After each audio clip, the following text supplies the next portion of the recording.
Ladies and gentlemen, welcome this day where the champions sit. Well, we will see whether you are a football fan or a soccer fan or not. Regardless, I think you're probably going to learn something today in our discussion. I want to bring in my very good friend. Tom's in the house and the studio is red. Yo, yo, yo. The studio's red, brother. Beautiful. How did you feel when you walked in here and you saw scarves hanging and we got new shelves for you? And I love it. I was happy, but I was also saddened because I was happy for you because your team's doing so good, but I was saddened for my team and how bad they are. So, but no, it looks good. It looks good.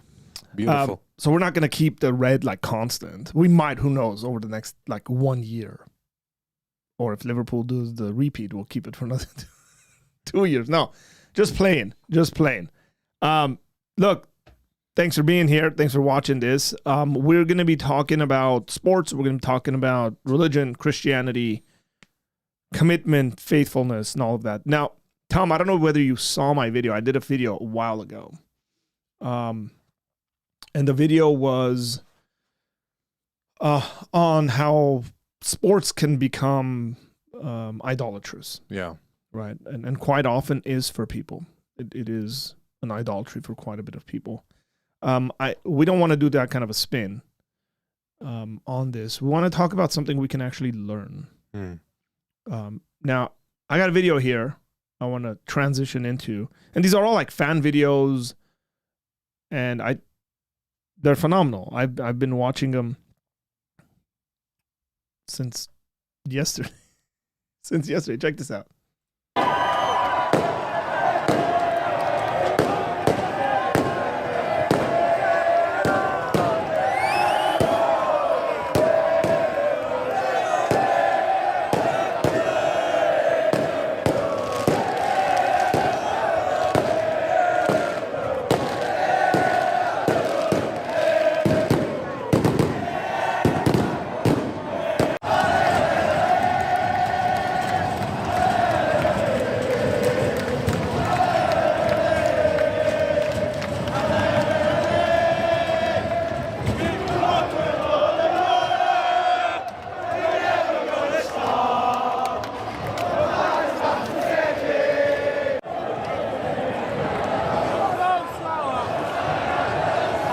What language is this?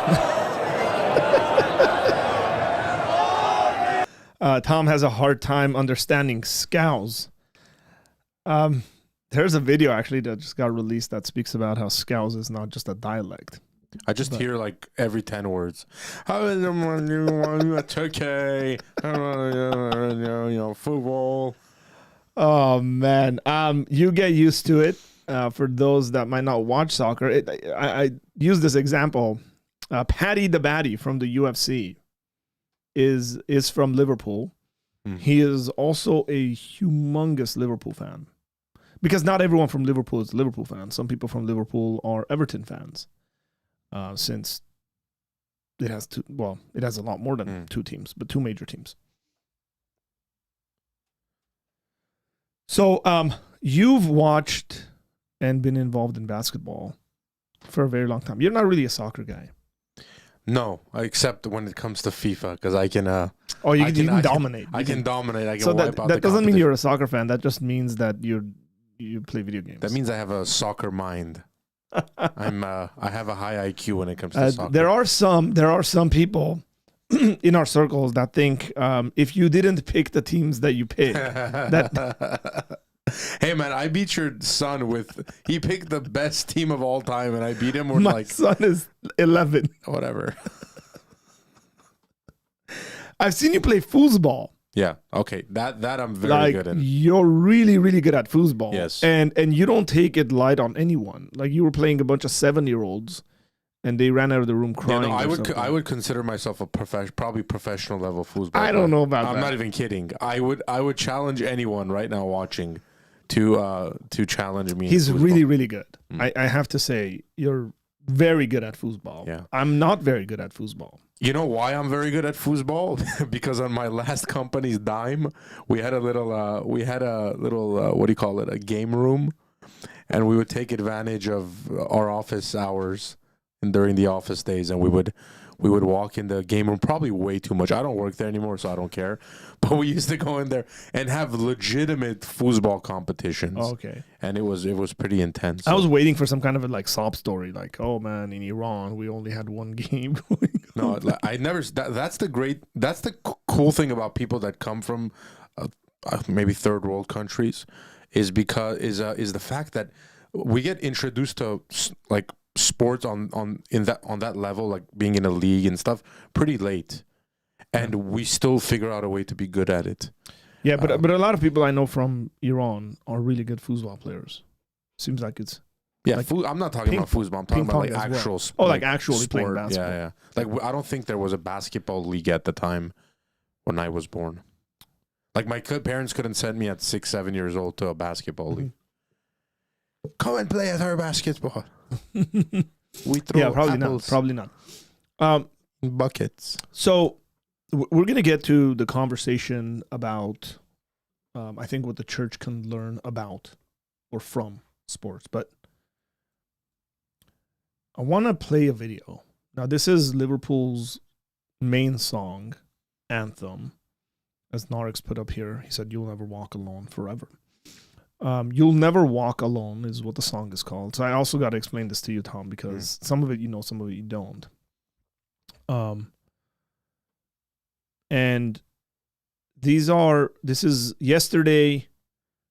They won the game, and then all the players gathered together in front of this area of the stadium that our view is going to be from. It's called the Cop. It's called the Cop End. It has a lot of fans kind of concentrate. I forget what the capacity is for the Cop, but it's like they're like the diehard fans. A lot of them generationally seasoned ticket holders. So like their grandfather used to sit in that seat. Wow. Okay. And really loud. Yesterday's game was really loud. The captain had told the fans, everybody wear red and show up to the stadium. They wanted kind of the atmosphere to be like that. And then they're singing this rendition of "You'll Never Walk Alone." Check this out, Tom. And then we'll talk about what you think and how you feel about this.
That's a choir. That's a manly choir. You're a musician, and I can pretty confidently say that probably a good amount of that crowd is drunk.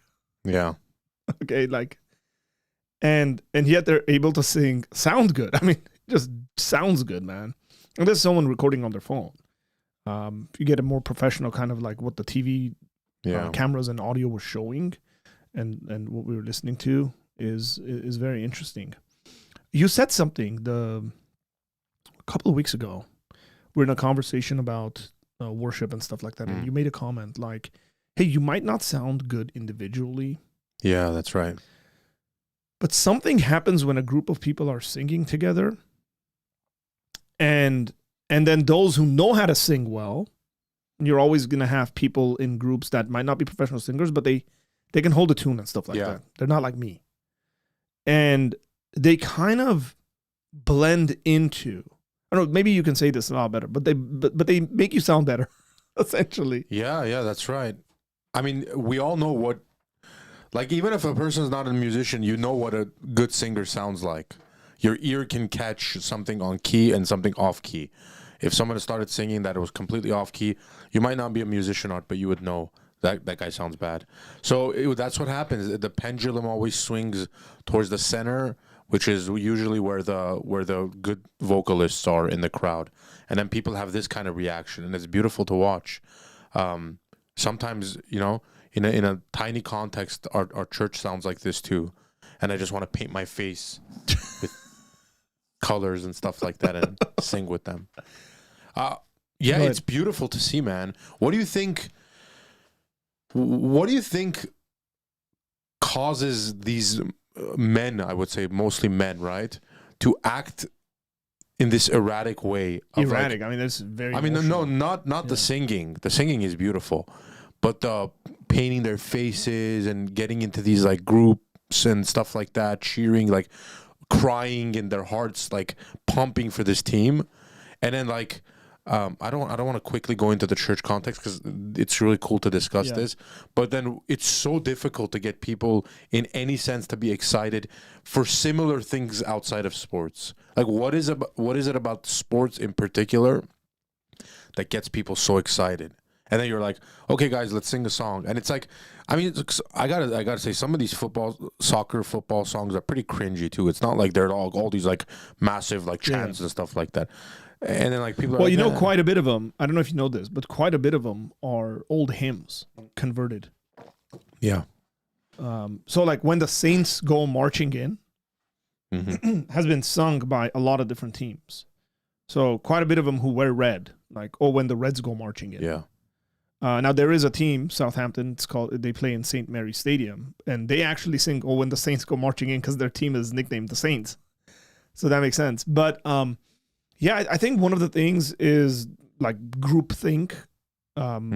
People generally gravitate towards individuals that are like-minded and have a passion to similar things. Yeah. So that's one of them. And then you develop a culture there. So I think a lot of it's culture. We get cultured into these things. Now I could use a Christian word for that, and I have it written down. Actually, I have like 1, 2, 3, 4, 5 things written down here. And we'll use those words. So we get cultured and taught by our grandparents, by our parents. The closest thing I think in America we see this sort of phenomenon to is college football. Yeah. Where you get generational supporters. Like one of the things that bugs me about American sports is people changing teams all the time because they follow players around. So they'll be like, oh man, I support the Lakers. Why? Well, because of LeBron. Said no one ever. Regardless. I get it. Or I supported the Bulls. I no longer support the Bulls. Why were you a Bulls fan for like 15 years? Oh, because of Jordan. So why aren't you a Bulls fan today? Because they're not winning. This infatuation with winning. One of the cool things, I think, when it comes to college athletics, and again, I'm generalizing here because there's not all fans are like this, but teams that have fans that haven't won anything for 30, 40, 50 years, and they're still enthusiastic, they show up, they know they're probably not going to win anything anytime soon, but they're committed to it. And it's a very interesting, again, because I think part of it has to do with creating like an identity. And we can speak about that. I didn't write that down, but that word is very important, identity. There's an aspect of identity, and there's a reason why we gravitate towards certain teams and certain cultures. Now, these things started locally. Usually you supported your local team. And then it's become a global phenomenon. Yesterday I was watching videos from India, like all over India, of Liverpool fans singing and supporting and all that stuff. These guys, like I've never been to England. I've never been to Anfield. I've never been to Liverpool. But Nick said he's talking to Jets fans. I love it. Move this so I can see what's going on. And there's an aspect of identity and there's an aspect of keeping like a commitment.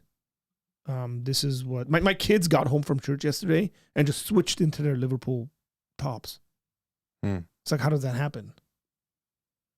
Well, it happened when they were born, and I wrapped them up in a Liverpool scarf. You forced them into this. You see those scarves back there? My kids have been wrapped in those scarves.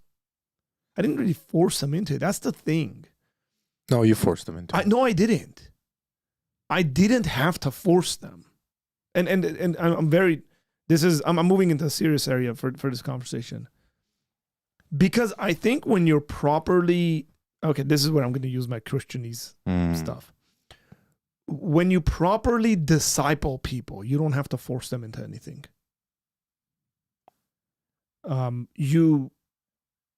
It's sort of like infectious, like your passion for the thing, whatever that thing may be, right?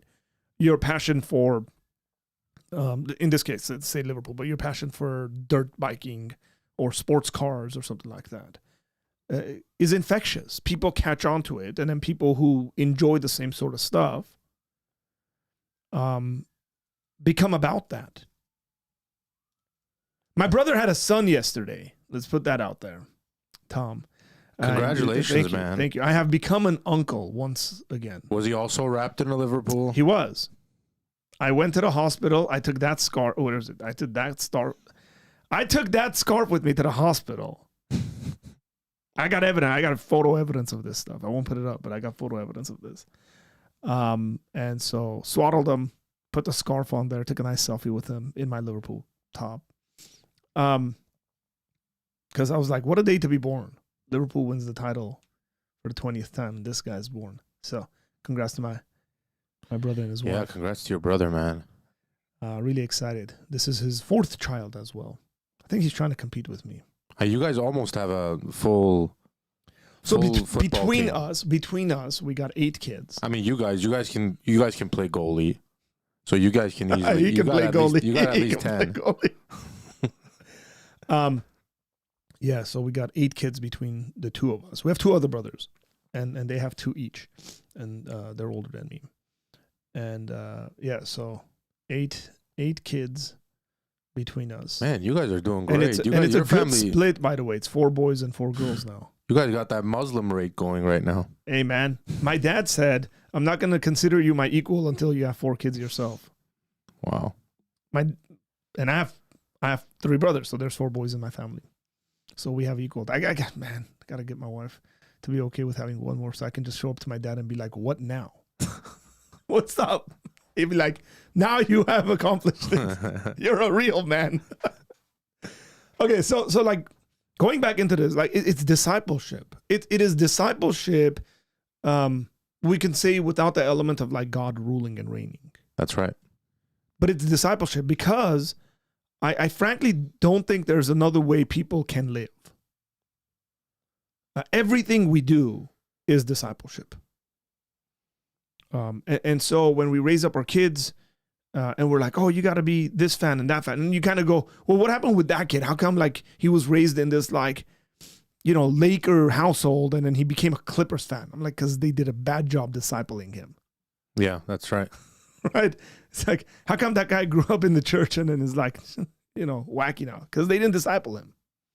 Now, again, I'm oversimplifying some theological points, and I want to state that for you guys because there is theological nuance and conversations to these things and how people hold to believe. But generally, largely speaking, it's all about discipleship. So if your kids respect you and look up to you, they're gonna like the things that you like. They're gonna want to be with dad, or they're gonna want to be with mom. Okay. And then like the same sort of stuff. And so that's what's going on. That's essentially what's going on. When you say, why are grown men or whatever, like, why do people, like, what gets people to have this? It's that. It is what they've done since they were kids. Yeah. Yeah. There's a video I was watching. Man, I wish I could pull that one up. Why don't you talk? Let me try to pull this video up. Why do you think that sense of identity isn't found in churches often? Because we call ourselves like a community brother. I mean, we call ourselves brother and sister. Family, yeah. Like siblings. That's the new word. That's the new Christianese word, by the way, on Instagram and stuff people are using. Siblings. Yeah. What? Yeah. Like it's not brother and sister anymore. It's siblings now. Wait, what are you talking about? I'm serious. Who? That's what's going around right now. Siblings is the word being used instead of brother and sister. Yeah, so anyways, so we're siblings, right? But it sometimes it doesn't feel that way.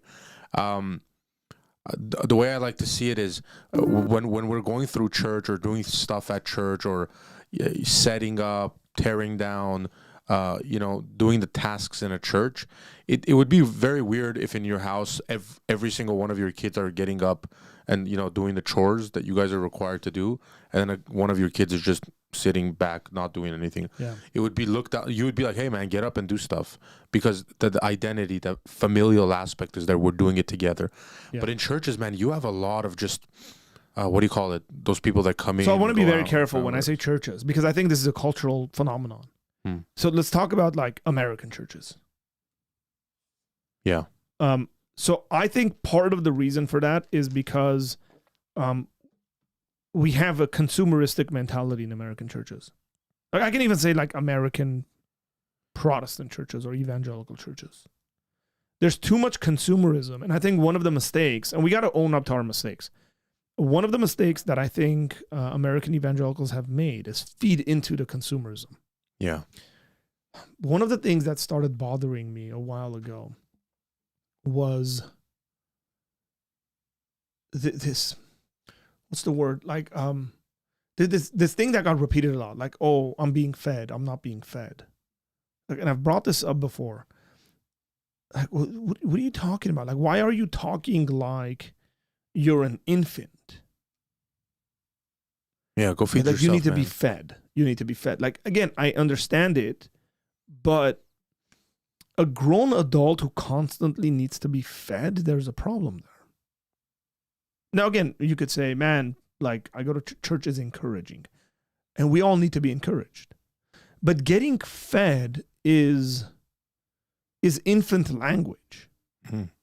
I was feeding my 1-year-old today. I was giving her breakfast in the morning. And then she reached over and she, she took the food, and at one point she reached over and grabbed a fork herself.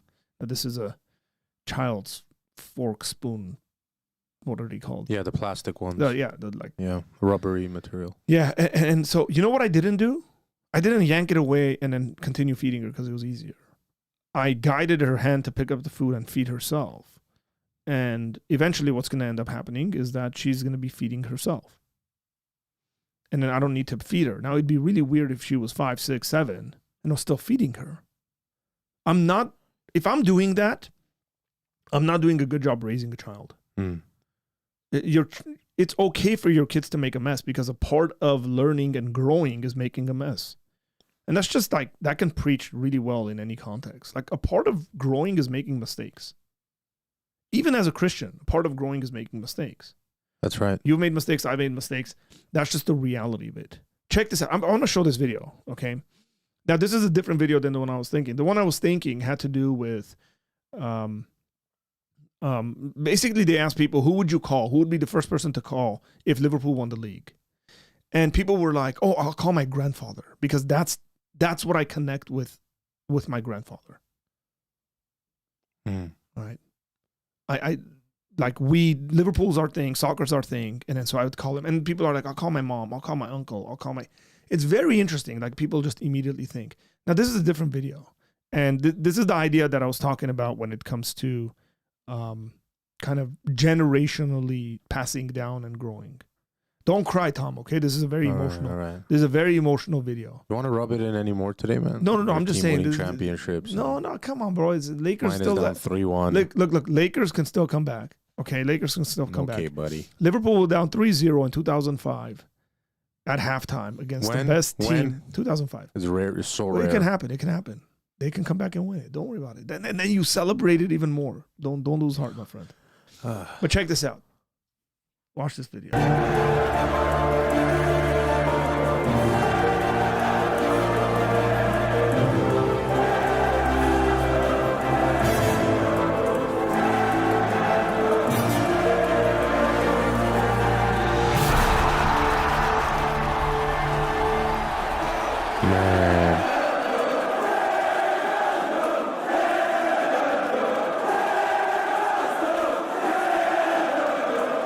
That video.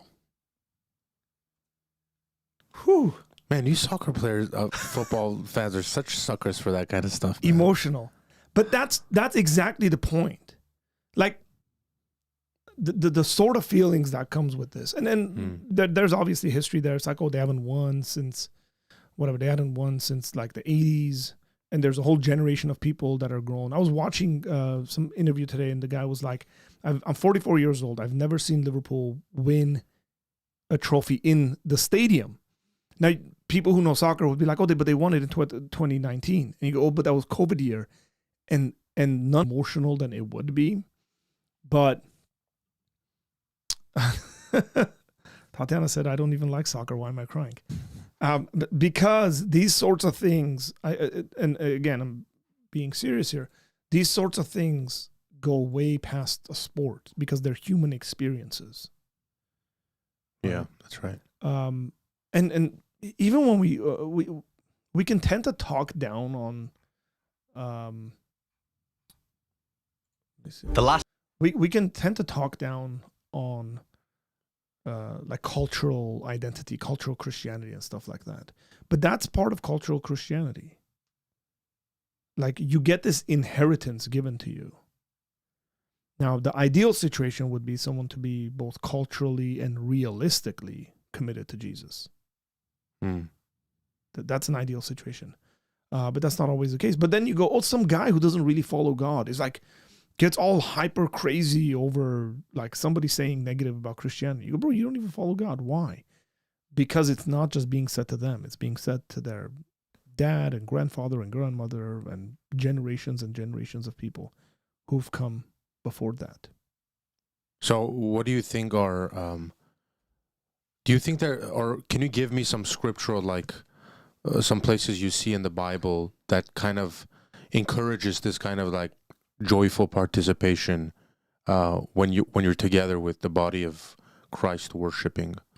My favorite passage is out of the book of Revelation, where it says that people from all tribes,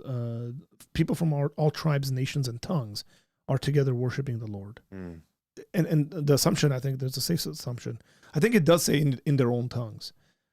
and the idea here is that people are coming before the Lord, and they have this unity that's been created because of Jesus. But they're able to express that in their own ways, in their own language, in their own culture. Here's a cool thing about Christianity is that Christianity doesn't tell you to change your culture. You don't have to become another culture to become a Christian. I don't need to learn Greek to be a Christian. Or I don't need to learn Hebrew to be a Christian. I don't need to take on Jewish identity to be a Christian. The key word there is need, by the way. Yeah. I don't need to do that. I can continue being a Christian just as I am, wherever I am, and whenever I am. Doesn't matter. And there's a recent maybe infatuation, even amongst Christians. You see this with Muslims a lot, by the way. They'll be talking to you and they'll just randomly throw in Arabic words. Yeah. It's like, bro, I don't speak Arabic. Yeah, it's so funny. Like, why are you doing this? It's like they're emphasizing the point with that. But it's not just them. This sort of thing exists with Christians as well. Like, or certain Christians. Or even like weird, fringe, culty kind of. Yeah, but usually while preaching and stuff. No. I'm talking about like they're talking and they refuse to say Jesus. Oh, okay. I was praying the other day and I said Yeshua, and I was like, and then usually they don't say Yeshua. It's like Yahusha. Yeah. Bro, what? And you go, why? Like, why do you need to do that? Because, well, Jesus is, anglicized. It's like, okay, like I get your desire, but everything else you just said was in English. Yeah. Right? You're not calling God Elohim or Adonai or something like that. You say God. And then here you are with certain things. And sometimes it could be a flex, right? Sometimes it's like, oh, look, I know this word. And it's very unnecessary. Extremely unnecessary. So yeah, Muslims love to do that, man. Yeah, well, yeah. Like, and then Allah said, but Allah said they have to. You're not letting me do it. You're Do scared. it. Okay, do it. You're scared. I'm not scared, bro. Come on. Forget it. Say it. But they'll do that, right? Like, and Allah says, when you step out of your house and you see the man on the street that's walking, you should be careful not to do what Allah said. And you're like, dude, like, I don't get what you're saying. If you were trying to preach to me, it's very unsuccessful right now, because I'm like, I have to go on like Chat GPT and like research what does sahala. That's true.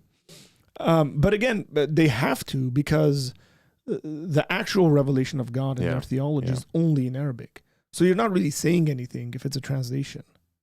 By the way, I'm like not making fun of Muslims in that sense. Don't like burn down my house. I'm just saying like, that's how they talk sometimes. Yeah, just say we do that too. Say it in Farsi if you want.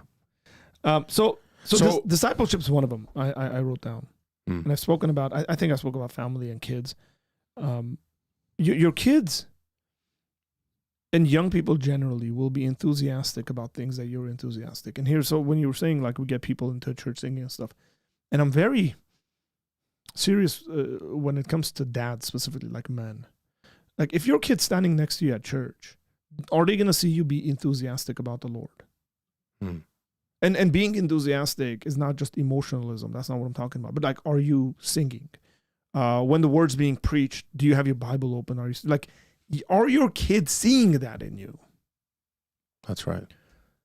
And if they're not, don't be surprised that when they're 18, 19, 20 years old, they're going to be standing in church just exactly the way you were standing in church. And be like, what's going on here? How come they're not enthusiastic? Because you were never enthusiastic. Tom, my son reads a lot. I've said this 1,000 times before. Like he came to me the other day. He had started a book maybe a month ago. Yeah. And he came to me the other day. He's like, I'm on book number 8. And each of these books is like 300 pages. And I don't even know when he's reading.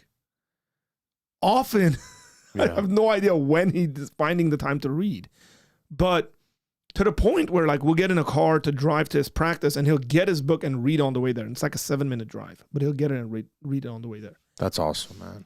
And then people, like I shared this with people, other parents, and then they'll be like, how'd you get your kids to read? Or how'd you get your son to read? Yeah, by setting the example. Just look behind you. Look at my office. Yeah. If you walk into my office, what are you going to think? This guy loves books. Well, right now, if you walk in, you'll be like, wow, Liverpool's very important. Yeah. Liverpool's very important to this guy.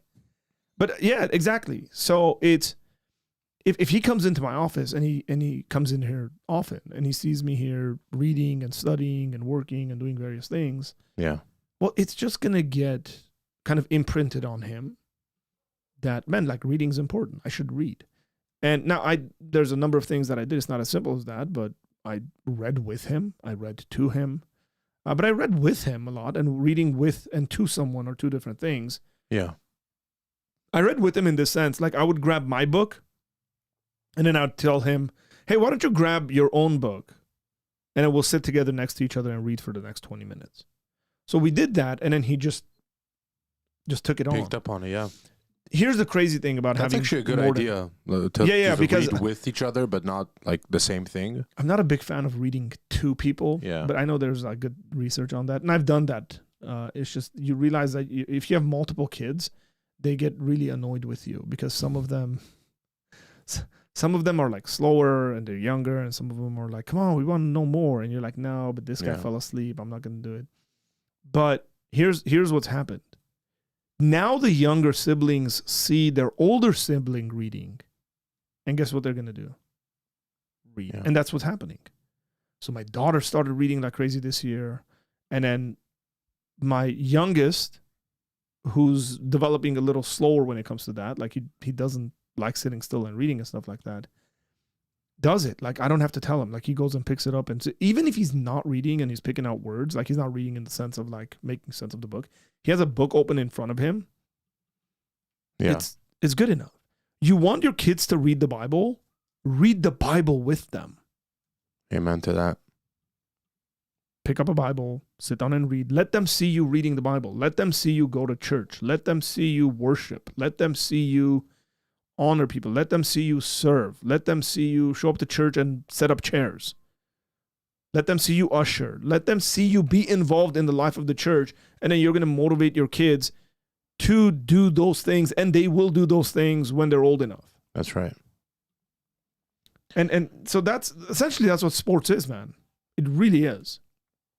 It's leading by example, and then people seeing that. I got a number of friends that became Liverpool fans because of me. Just because of my enthusiasm. And your nephew and stuff too. Yeah, I forced him. And now he's like crying when they lose and all this kind of stuff. My brother didn't know that his son was a Liverpool fan. That's funny. So do you think there are any, I'm sure you would say there are dangers, but what are the dangers of taking too much from the sports culture? By the way, before we get into the dangers, and there are, let me say something. One of the reasons why I do this is because it creates a point of connection with people. So, for example, with my kids, it's a bit different. With my nephew, he already plays soccer and all that stuff. But I was like, what is it? Like he got this Messi jersey. Like he got this Argentina Messi jersey. And I was like, bro, what is this? Like you're not an Argentina fan. I like Messi and this and that. And you know, the reason why is because all his teammates talk about Messi. I was like, listen, you got to be a Liverpool fan. Okay? Like I'm a Liverpool fan, your cousins are Liverpool fans. Yeah. So I got him Liverpool tops for his birthdays. Like I got him jerseys. And then he wakes up, makes his parents put the game, watches the games alone. And then we talk about it. It's a point of connection. Again, it's for me to connect with my nephew over sports. It's really cool. Yeah, that's awesome. So, yeah. Another thing I want to talk about, and I wrote down here, is commitment. One of the issues that we see, and highly consumeristic societies fall victim to this, is there's no commitment. You're always chasing the next best thing. And like branding, you can talk to this quite a bit. Like branding, is very interesting. You're using an Apple computer right there. Every device I have sitting there is an Apple. Yeah, same. My phone's Apple. My computer's Apple. The Mac Mini is Apple. Got an iPad. They brand this stuff. You buy an Apple product, what does it come with? What's in the box? Let me see. Yeah, first of all, it's a very nice box. But you got the charger, you got the headphones, you got the nice little cover placed on the iPhone. It's put in a nice little square rectangle thing. You pick it. It's I'm waiting for aesthetic. you to say something. A sticker. The sticker. The sticker, yeah. The little Apple stickers. They'll send you 2 of them. Mm-hmm. And like, how many people have we seen have those things on their backpacks, and their cars, and all this stuff? Because they brand it. They're creating more so than the product. You can say a product is good. I know there's people who are gonna be like, the product's not good. That's fine, guys. We can all have our opinions on this. It's fine. But more so, it's creating the community around it. It's Apple people seeing each other and talking about Apple. That's right. It's me walking down an airport and then hearing someone yell from the back, "You'll never walk alone." Turn around. Some random guy from somewhere around the world. Because I was wearing a Liverpool jersey. And there's a connection point. So a lot of this is connection and commitment. And so we can't make church about that. That's the thing, because the church is not, we all realize the church is not a building. The church is a community of people. There are individuals in our communities, in our churches, that are not committed to our churches. And as a matter of fact, they might never be, and this is sad to say, they might never be committed to any group of any church. Not saying they're not Christians. That's not the conversation I'm having. But they might never be committed to any church their entire lives. Because they've completely bought into this consumeristic mentality when it comes to church. I will go here because they provide the following things that I like. And once that thing stops, whatever it is, the pastor leaves or retires or whatever like that, those people are gone because they weren't there for the community. That's right. Or you're just like, or you change, right? You're a baby Christian, and maybe that church's teaching is hitting well, and then you become a little more mature, and instead of going like, hey, you know what, I can now use some of my talent to maybe, bring up small groups theologically, stuff like that, enhance the church's wisdom and stuff like that. What you do is you just go like, this church doesn't hit for me anymore. Like I'm gonna go somewhere where the teaching is better. And it's so sad when that happens, man, because like you said, it's like chasing the player, right? That's how NBA fans are, unfortunately. Honestly, that's how I am. Yep. Like I was thinking if in 2006, I think, or 2004, I don't know when it was, but when Kobe was requesting a trade to the Clippers, I think it was to the Clippers that was about to happen, and the Chicago Bulls. I was like, I had a serious discussion with my friends in the quad. I was like, guys, we gotta change teams. Like if this guy goes, this is a generational talent. Like we're not just gonna be Laker fans anymore, right? And we all agreed. It was that mentality of like, we'll wear whatever Chicago Bulls jerseys, we'll wear Utah Jazz jerseys, and unfortunately, that sometimes creeps into the church, or even not even like the theology art, but sometimes it's the pastor himself. Like you'll follow the pastor. Yeah, the personality. So the personality, yep. Yeah. See, here's the thing. Some people might not believe this, but I was a diehard Lakers fan. Lies. Diehard. I have pictures that you'll be surprised at. Not pictures of myself, pictures of Kobe and Shaq doing the three-peat. And I'll show you my yearbook and the stuff it's written in my yearbook about me and the Lakers. Hang on, I gotta sneeze. Bless you. Thank you. You will never walk alone, my brother. You will never sneeze alone. I was, but let me tell you this. If Kobe Bryant went to the Clippers or the Chicago Bulls, I'd be the absolute hater to him. Yeah, it's like betrayal. Yeah, absolutely. Right.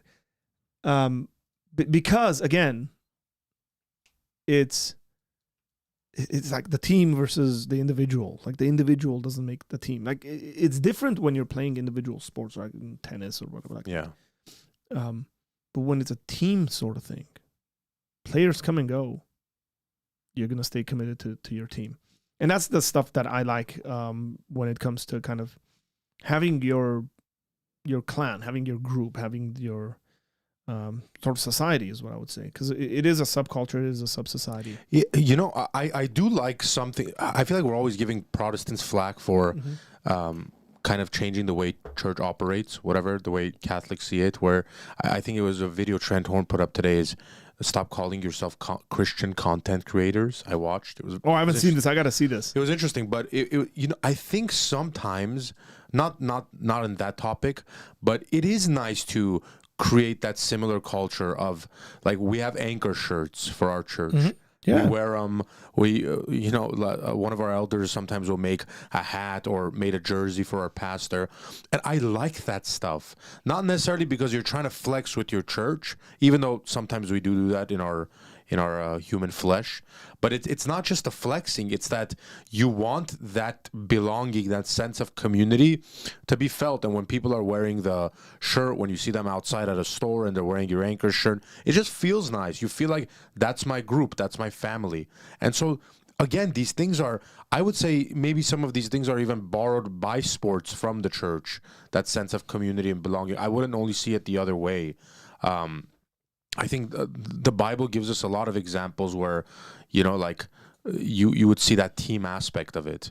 So I like that. I like that sense of putting logos on our. Actually, if you look carefully, I fixed it, but my laptop actually says Anchor Church. Look at this lighting trick, guys. Arthur came up with this.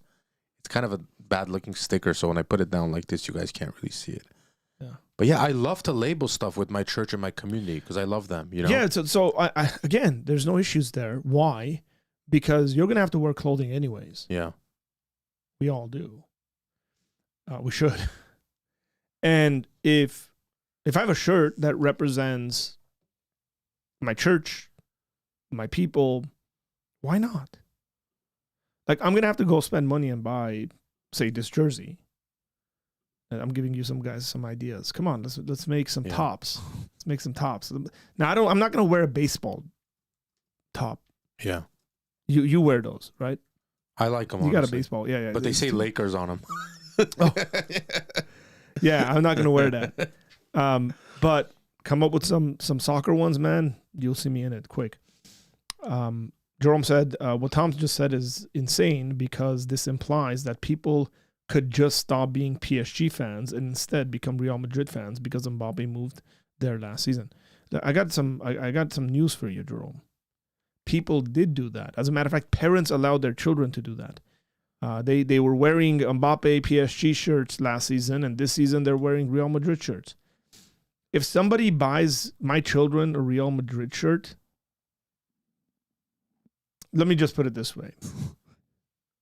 All of my friends know not to do silly things like that. They just won't. Because no one's going to wear it. I'll give it away, or I'll just keep it in my closet and never touch it. I have a Manchester United jersey in my closet right now. It was gifted to me by a pastor friend in Armenia, and it's Henrik Mkhitaryan's jersey, and it's signed. I just keep it in my closet. Never going to go on me. Never going to wear it. I don't even know if it fits me. Yeah, I don't know why you guys are like that with soccer, man, or with football. We're not like that. Like, I would wear a Vince Carter Raptors jersey. It's Americans. It's I don't know, man. I don't get it. It's like American, I don't know, flimsy commitment. Like, you wouldn't wear a Pele jersey or something? No, that's different. Oh, because that's like international. Yeah, you guys have that too. Brazil and stuff like that. But that's a bit different. There's like legends is a different thing.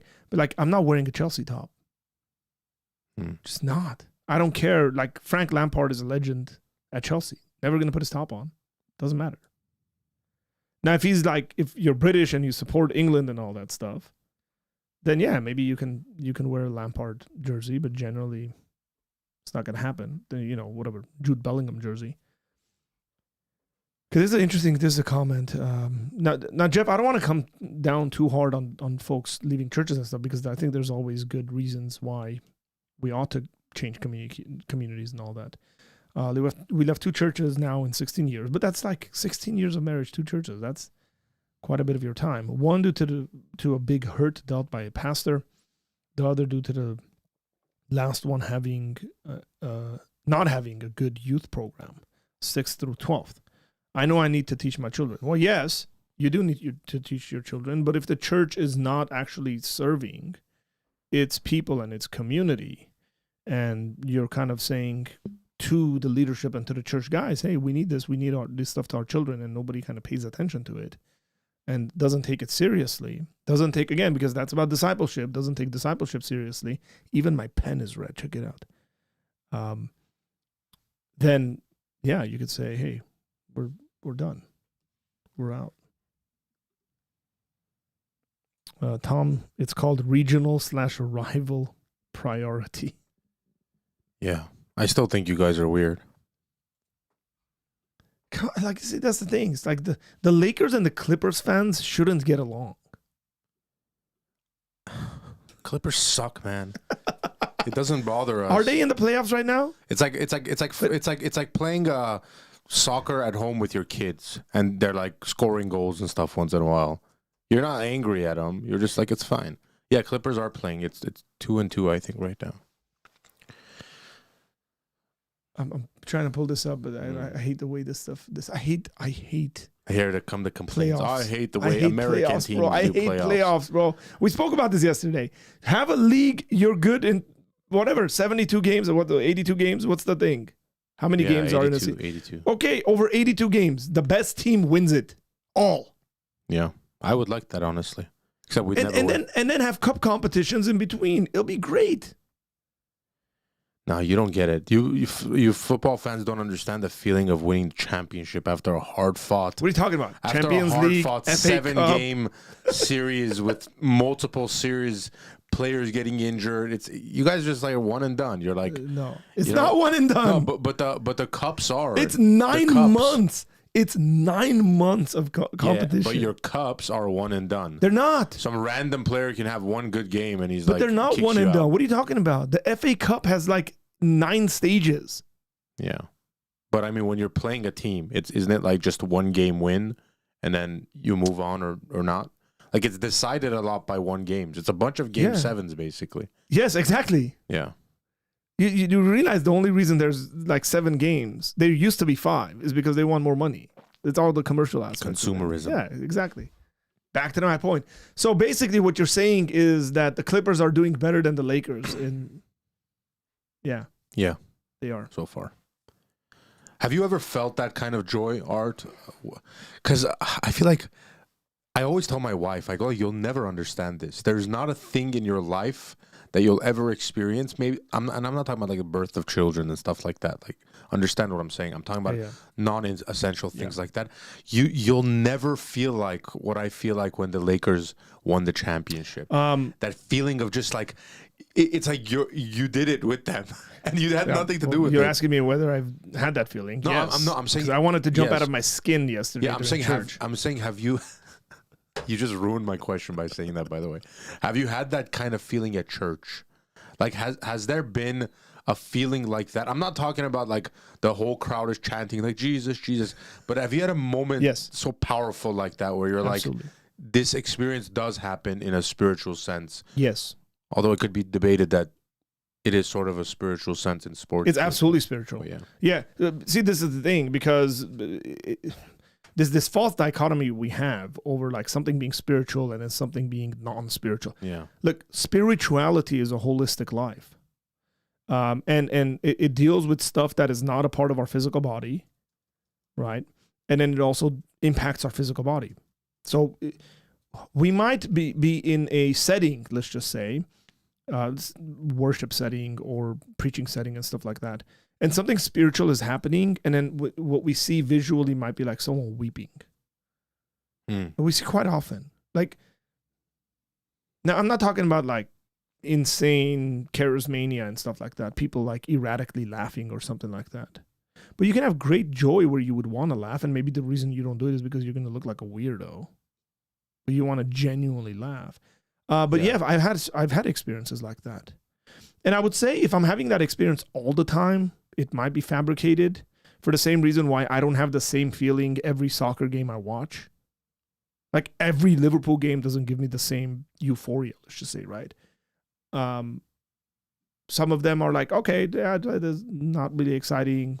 We won, cool, let's move on. Some of them really exciting. And I would say the same thing when it comes to our church context. Like we are spiritual beings. This is what I'm trying to kind of get people to understand. Yeah. Whatever we do is spiritual.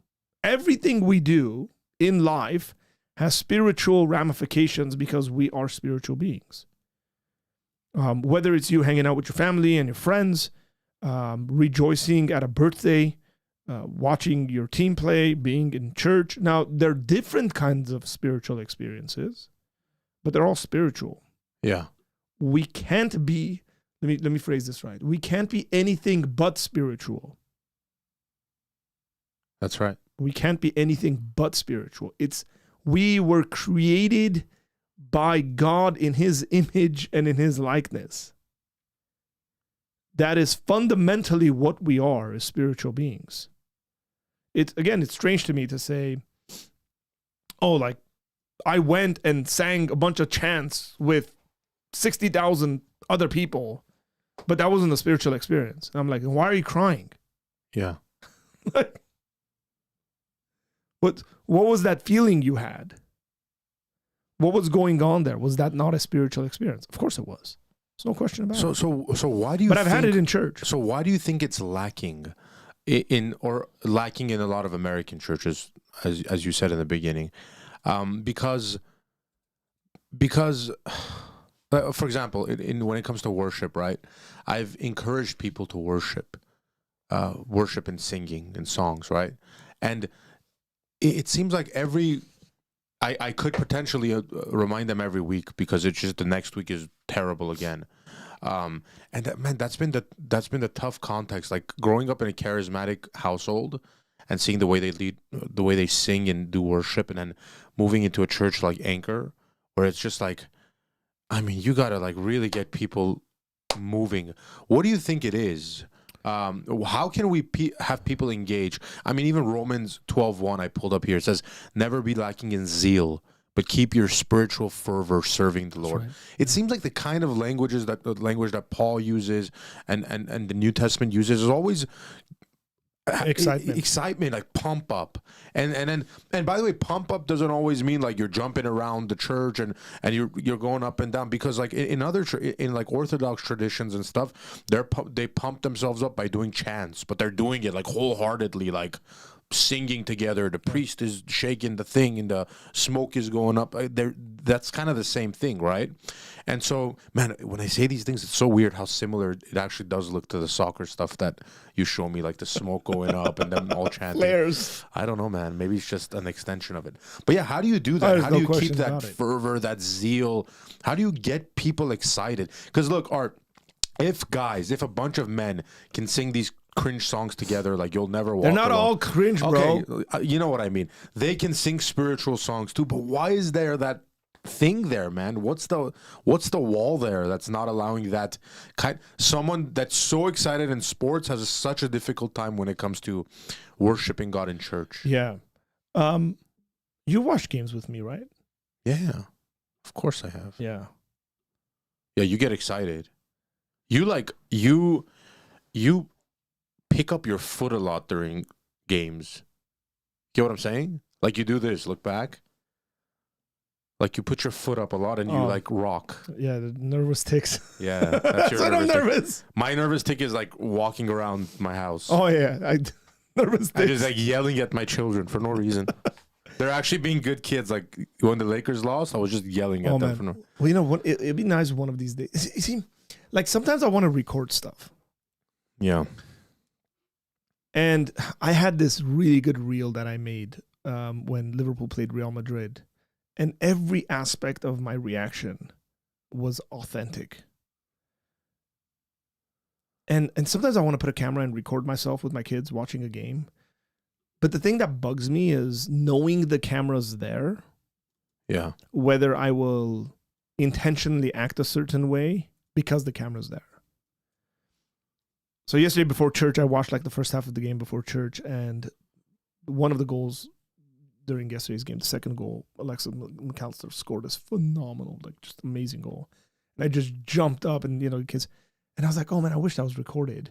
So like to show people like this is the way I react. Yeah. But I watch a lot of people reacting and stuff, and I can tell it's fake. It's like, bro, the only reason you're doing that is because there's a camera on you. You wouldn't do that. It doesn't seem like your personality is that where you would do that, right?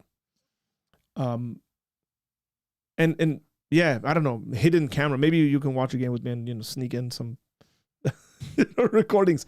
But I was gonna say, you also see me at church on Sundays. Do you see a difference in my person? Because we spoke about this recently. No, I actually see you being pretty consistent in the way you're sort of excited. I'm actually very proud of you. I don't know if I told you this. Oh, wow, thank you. But I'm very proud of you for for coming to church on Sunday.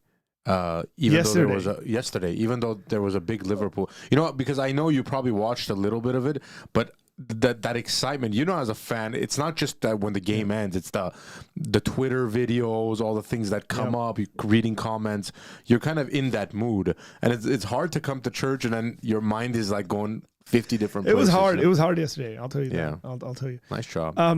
But and shame on our other elder who skipped his watch. Don't do that. Do not do that.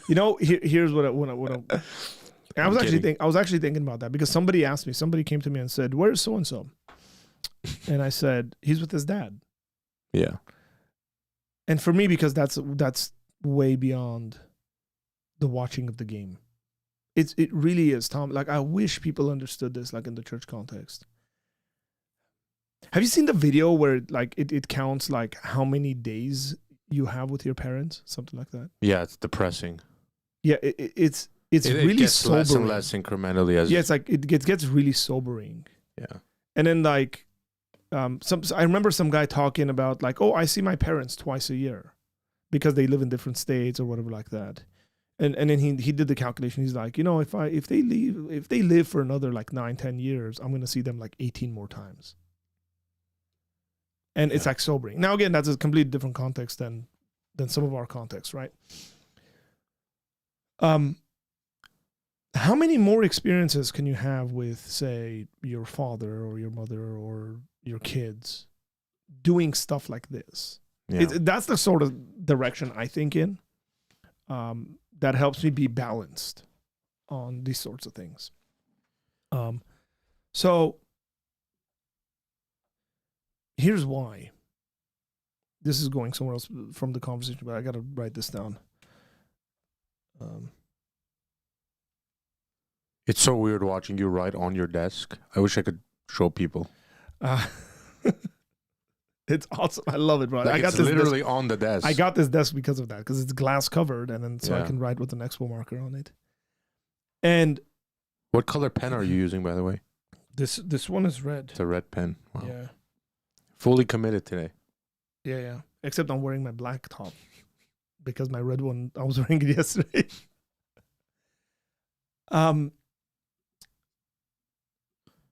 I've seen a lot of people commit to the church and their church community and completely ignore their families. Pastors. I've seen a lot of pastors do this. And hear me out, guys. Like, I hope you understand what I'm trying to say here.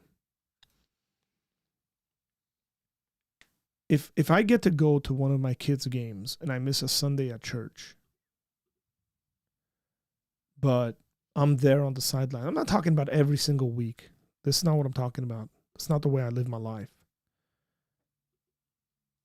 How many of those am I going to get more as my kids grow up? If let's just say my kid plays, my kid plays soccer. Every year they have, let's say, one major season. How many times will my kid make it to the final of a season over the next 8-9 years? Let's say he's really, really good, plays on a top team. He's going to make it to the final every year. That's 9 times, 10 times.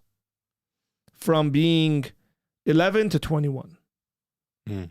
And I miss, say, a Sunday every year to be at my kid. And my kid walks away knowing that his dad loves the Lord, first and foremost. Yeah.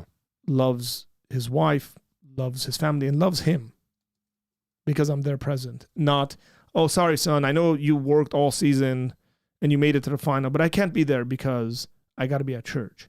And then what's going to be kind of the residual effects of my kid's view of the church? Yeah, it took my dad away from me, for sure. So it's like, how many of those do I get? Not many. We think we have many of moments, and we do have many other moments. But when we break down the specific moments, how many of them we have? And again, this is not to excuse people not going to church and all that stuff. Because I know there's families that like their kids grow up and get into athletics. You don't see them at church for the next 8 years. Yeah. Now that's unhealthy. But there is a healthy way you can balance this out. There really is a very healthy way you can do it. And if you have a really good community around you, you guys all work together and make that work. But at the very least, like, you should be thinking about this. Because people say, oh, my kid's going to, if I miss their game, my kid's going to know that I'm very serious about church. Yeah. Maybe also they're gonna say, I'm gonna blame God for my dad not being there at a moment when I should have celebrated. It's like, oh, we're gonna celebrate my birthday and my dad doesn't want to be around me. Yeah. I've heard these things in the church, and when I was younger, I didn't think about it very much. When I was a younger believer and people would say stuff like, oh, it's my son's birthday, but I'm going to come to church this Sunday. And I'm like, oh, that's really cool, man. Like, you're really committed. And then I got older and I was like, you're being a buffoon. I haven't missed church in 13, 14 years. You're seriously being a buffoon. You should go out with your children. And then when I started actually observing, like, I hit a certain kind of maturity and I started observing the lives of these people and I started seeing their children. And this is scary to say because both of us have kids and our kids are not in places where people can judge us over that stuff. Yeah. And so it's scary in the sense of like, man, I'm putting myself on a pedestal here and I've got to be very careful there. But the consistency in the way they reacted, and I started talking to their kids and started seeing the resentment and stuff like that, I was like, ooh, that's not good. I'm very sure you can take a couple of Sundays off a year and spend it with your kids. Yeah. Jerome said this is now a parenting channel. It's always been. See, this is the thing, Jerome. This is, don't miss it. Remember what I said when I started this conversation? I said it's all about culturing. It's all about discipleship. It really is. So I want to jump into some of these comments. I don't know if you've seen any comments here that we should pay attention to. This episode of Apologia Center has been... No, it has not. No, it has not. I wish. Has been what? Sponsored by Expo Marker. It has not. I wish. Trust me. I'd be like, red markers for everyone. You get a marker. You get a marker.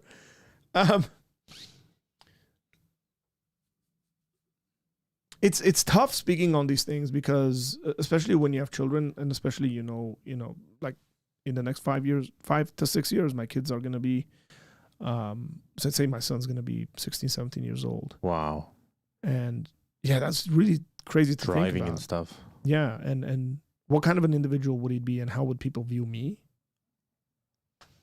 Yeah. Like, did he do a good job? And again, you could do a very good job and then your children are just like, I'm not interested in this stuff. Like, leave me alone. I'm not like, this is not a guaranteed. Theologically, however you want to parse that is fine. I'm completely fine with that. Yeah. But that doesn't mean we aren't consistent with the way we interact with one another. And then we elevate things that later on we think about and go, why were we elevating that thing? Why was even a Bible study or church attendance or something like that? Why was that so important? And you missed, I don't know, your kid getting an award for electrical engineering at like 17 years old. Like, forget sports. Yeah. And you were like, oh, but I got to lead worship. It's like, could that entire community not get one person to fill in for you and share in your joy in the success of your child? Yeah. Well, that's what happens when church is just that service for 2 hours. That's not the way we view church in our community.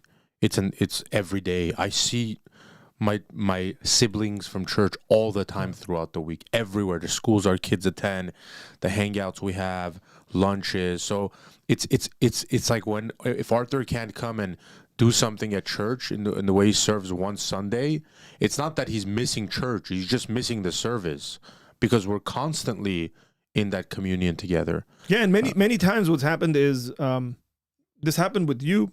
It happened with jobs that you've had. Like, you have to be at a job and you couldn't. and then you were there when we're all hanging out. Yeah. Or like, I've gone to a tournament for a weekend.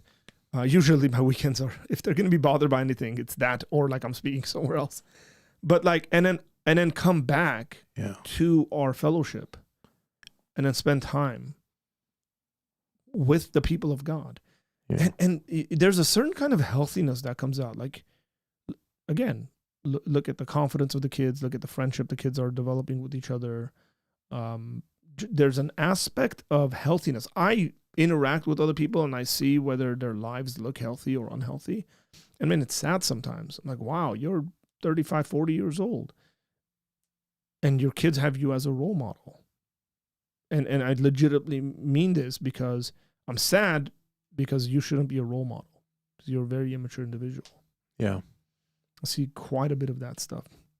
What's up, guys? If you guys are jumping in here, we're speaking about, obviously, sports and stuff like that, but it goes way beyond it was that. we've been looking for a new church. You're aware of this, and one of the time slots we found is it cuts our services down a little bit to like an hour to an hour 15 minutes. And somebody asked me yesterday, and they said an hour and 15 minutes, like our church is going to get cut that short. And I said, my response was, look, I know it's weird because we have to follow more of a rigid schedule, but I said that's not really the way I view our church or the culture we've created. That 1 hour of service is probably, I mean, Arthur, correct me if I'm wrong, it's probably 10 to 20% of our entire Sunday together. Yeah. Like, I mean, we finish church in an hour and a half. We're together for 7, 8, 9, 10, 11 hours sometimes after that. Last week, we were at your house. After church, we came to your house. I went somewhere to pick stuff up. I came back to your house. I left. I came back to your house again. And the same people were still there, like, throughout that entire process. So that's the way a church should be. I wonder, like, do you think, maybe I have this weird wrong visual of the early church, but do you think they were just like doing their own thing and then meeting once a week for like 2 hours? It seems to be that all the research we have is that they were meeting almost daily. Yeah, see, that's crazy and amazing. We know we had a friend. We have a friend that's recently started coming to our church, and this brother said the other day, on Thursday actually, he said, "I miss you guys during the week. I want to be with you guys all the time." Yeah, because I need to be around you guys all the time. And that guy's like perfect for our church. Because we're around each other all the time. We need to be. And that matters. Once we give into, this is when we take on the consumeristic aspect. Here's actually a tie-in to sports that works really well. There are a lot of fans who are getting sick and tired of the consumerism that's come into the game. So, is Jerome in here? Hey, Jerome, if you're in here, because you might know this stuff. Not might. You probably know this stuff. Not probably. You know this stuff. Not might or probably. You know this stuff better than I do. What is the average ticket prices for a football match in England? Premier League, Arsenal, Liverpool. Average ticket price. Because, Tom, the reason I'm saying this is this was an issue. This is the article I read recently. There have been a number of American owners that are taking over some of these teams. Yeah. And they're trying to bring up the prices to like American standards. And they're getting a very strong reaction by the fan base in England saying, you're not going to do that to us.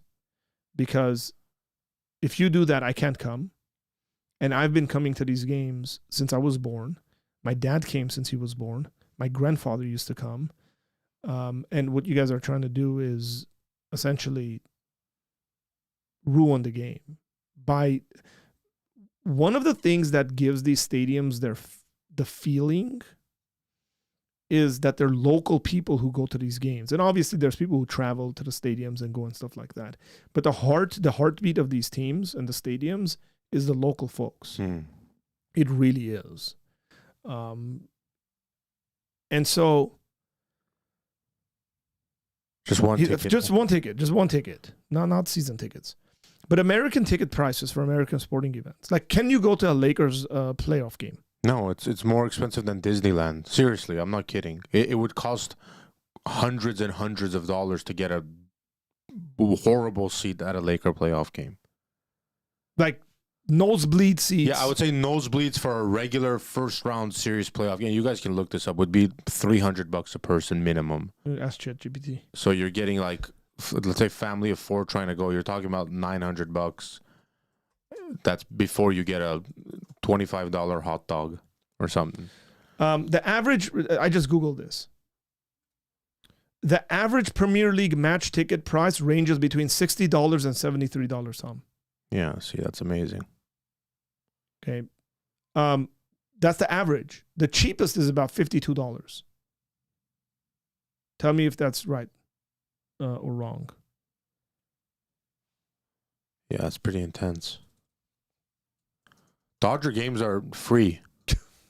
They pay you to go to the games.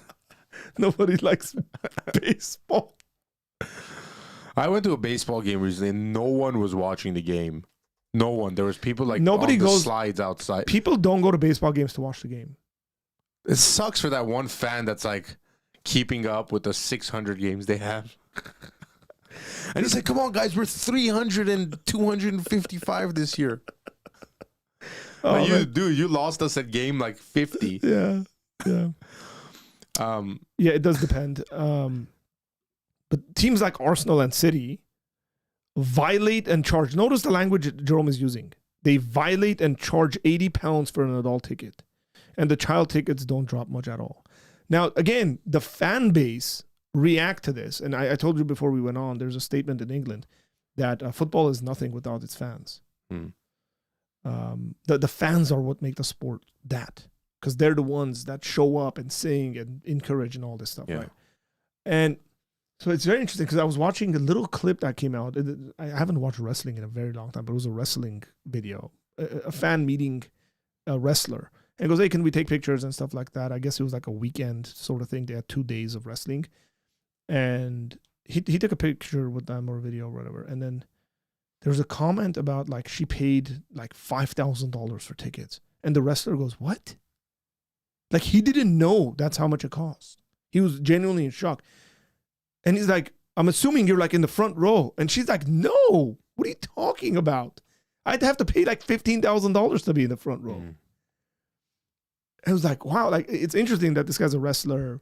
He gets paid pretty good bucks, but he's in shock at the prices because he doesn't even know how much they're charging.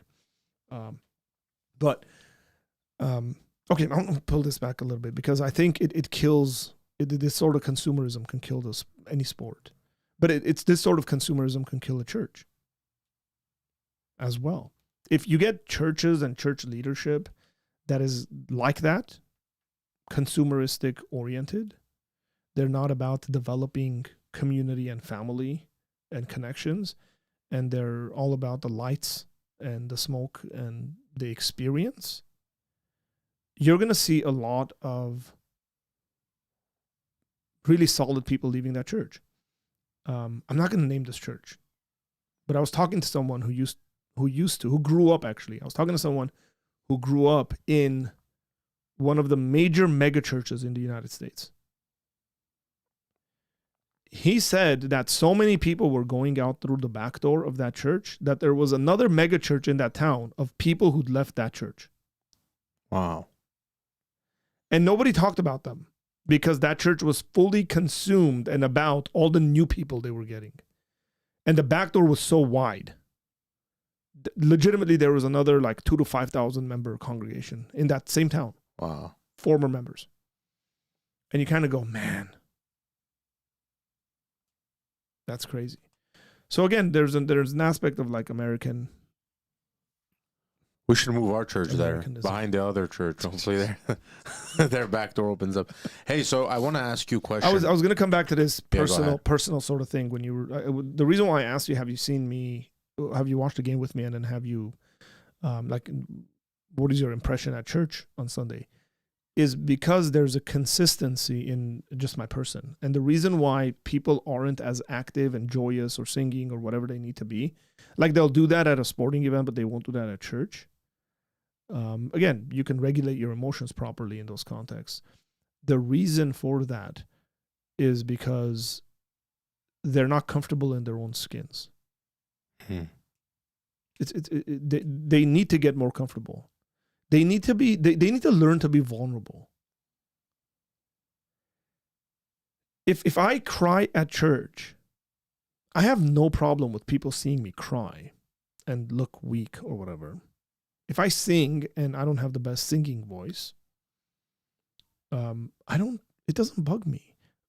Partly because people aren't really paying attention to you. Like, we think there's a lot of people watching us, and there really isn't. And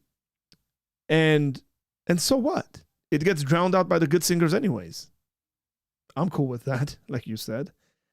And once you get really comfortable in your own skin in that, you can see me cry at church. You can see me cry at my kid's game. You can see me cry at watching a Liverpool game. You're going to see similar stuff because I'm just comfortable in who I am. And look, that's to God's glory. And that's one of the things that like Jesus has done in my life. And I've grown and matured in that I'm comfortable in who I am and the sort of person I am. That's why I'm comfortable to get on camera and jump on YouTube. And, people can clip it and do all sorts of stuff with it, and they have. And it's like, well, I'm comfortable in regards to who I am. People take me out of context. They don't take me out of context. Okay, whatever. But it's also believing in what you're doing. Yeah. Like you believe in your team, so you support them and you do all that kind of stuff. Sometimes I wonder, like, do people? I'm not saying do people sitting in our pews believe in God or in Jesus. Obviously, that's not what I'm saying. I'm saying, do they believe in what we're doing as a worship? Like, do they think it's useless? Do they think the way we do church is useless? That they could be home and read the Bible or spend time with God and that would suffice? Because if you don't believe in the community and if you don't believe in those things we do during service, whether it's worship or prayer or the sermon, whatever it is, then it makes sense that you wouldn't be excited for it. You're right. So you're absolutely right. I think there's people who are in our churches who again believe in God, follow Jesus, but if I were to use leadership language, it would be something like they haven't caught on to the vision and mission of the community you're in. Yeah. And catching on to the vision and mission of the community you're in is going to do something. And again, it could be, it's whether it's your sports team, whether it's the sport itself, like how much argument, like the amount of times I have people come to me or send me videos of like, look at soccer players, they're such pansies. Like, football and basketball players will send me this stuff. They'll be like, and now I'm like defending the sport. Yeah. And it doesn't matter what fan I am, because if I get another teams, if I get Chelsea fan or Arsenal fan or United fan, like, we'd agree on that and we'd defend the sport against that person saying this is what it is. And generally when people make fun of me, I tell them, why don't you run as fast as you can? Let me put a little step on your toe. Let's see what happens to you. I don't have to do much. Let me with my cleats, just step on your toe. Yeah. Then we'll see how manly you are. But again, that's the same thing as like someone going up for a dunk or a layup and stuff. And then you get hit in the air. And the way you come down is going to hurt a lot. Yeah. Nick, are you a baseball fan? Yeah, I think Nick is a baseball fan. Oh, man. I'm so sorry, Nick. Yeah, you got clipped while being a merchandiser. Should I show you this video? It's 2 minutes. This has heavy Liverpool accent in it, but can you read the writing? Can you read that? Can I? Yeah, I can read You can see it. Yeah. You got good eyes, man. That's good. This is a video that came out. This guy's a poet. Now think about this. This is a soccer team, and it says Liverpoolian poet Joseph Roberts performs All Roads Lead to Home, an original poem written to celebrate Liverpool becoming the 24-25 Premier League champions. Like, we have poets in the church. Write poetry about Jesus. Sing that. All your songs don't need to be written by Hillsong. We've talked about this in our own community. So this gentleman wrote a poem. This is very interesting. Where is it? That's just me. Where are you? Where are you? There you are. The reason why I said, can you read it, is because I'm doubtful that you will understand what he's saying. And be like, is this English? Yeah, I'll translate. Don't worry. We should do a translation. Me translating whatever these guys are saying. Please don't. Or have Pisabi do it. Pisabi has also been non-existent. Since you've been on this channel, we haven't seen Pisabi. Yes, Jerome. Americans can read, believe it or not. The last time I checked, Scouse was more than just a dialect. Regardless of wherever you are, whoever you are, different cultures, this city, this club connects all of us.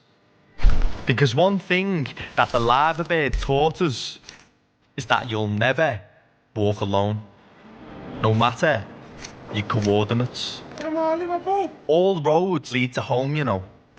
The compass of who we are says so. North, east, south, west, a badge of pride right on our chest. The Liverpool spirit knows no borders, discovered all over the world across the waters. Honorary Scousers sing the same chorus. Are you speaking my lingo? Do you know what I mean? Who's the loudest? Who's the proudest? Who's the soundest? The profoundest? The devoutest? You've got no dough. Yeah, that's the kind of people who we are. In a working class city, it's been hard. You don't know what it's like to keep heart.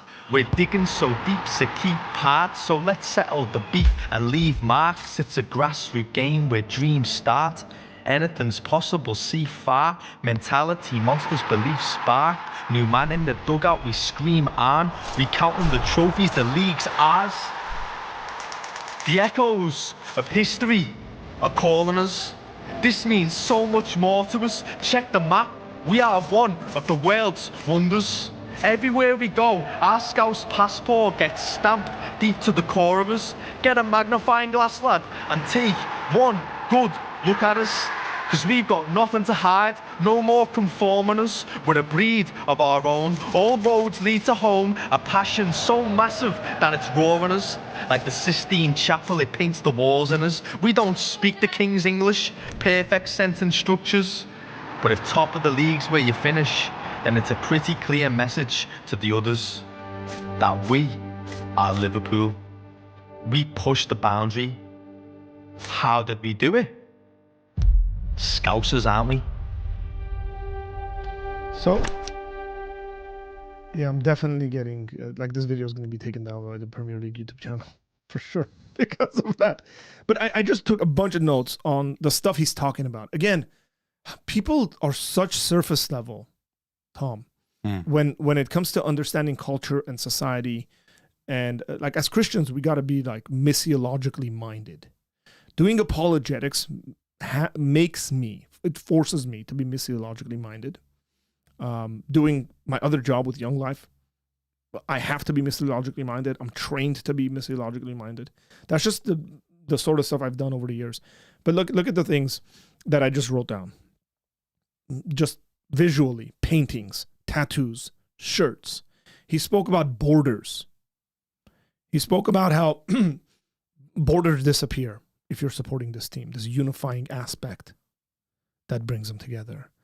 I wrote down working class city is something he brings into that, because Liverpool's known as a working class city. So it's kind of riling and bringing people who don't have it all good, handed to them on a silver platter. I wrote, Christianity answers life's most important questions. Because I think at the end of the day, this sort of stuff of like unity, global unity. Like Christianity actually answers that question of global unity. Because look, Liverpool's not going to answer the question of global unity. Clearly, because there's Manchester United fans. Right? I'm not going to pick on Arsenal because I like Jerome, and also Arsenal's decent. Like Man United, I can pick on them. But like it's just like not if the entire world became Liverpool fans, it would be the most boring thing on the planet. Because part of this has to do with rivalry and all that. But like Christianity brings us, like Jesus, when I say Christianity, I mean Jesus brings us in unity and togetherness. And in all these cries of the heart that we have, being in unity, having friends that agree with you, representing what you belong to, whether it's the shirts you're wearing or the scarves you're carrying or the tattoos you have, or these beautiful murals that are all over Liverpool. Like all of that are fundamental life questions. And that's why it's important. And we'll watch this, and immediately people might say, well, that's just for their team and stuff. But listen to the stuff this guy's a poet. And he did. That's a cool poem. I don't know. Tell me what you thought about it. Did you understand what he said? Yeah, I didn't. I'm proud of myself. I didn't have to read the captions or anything.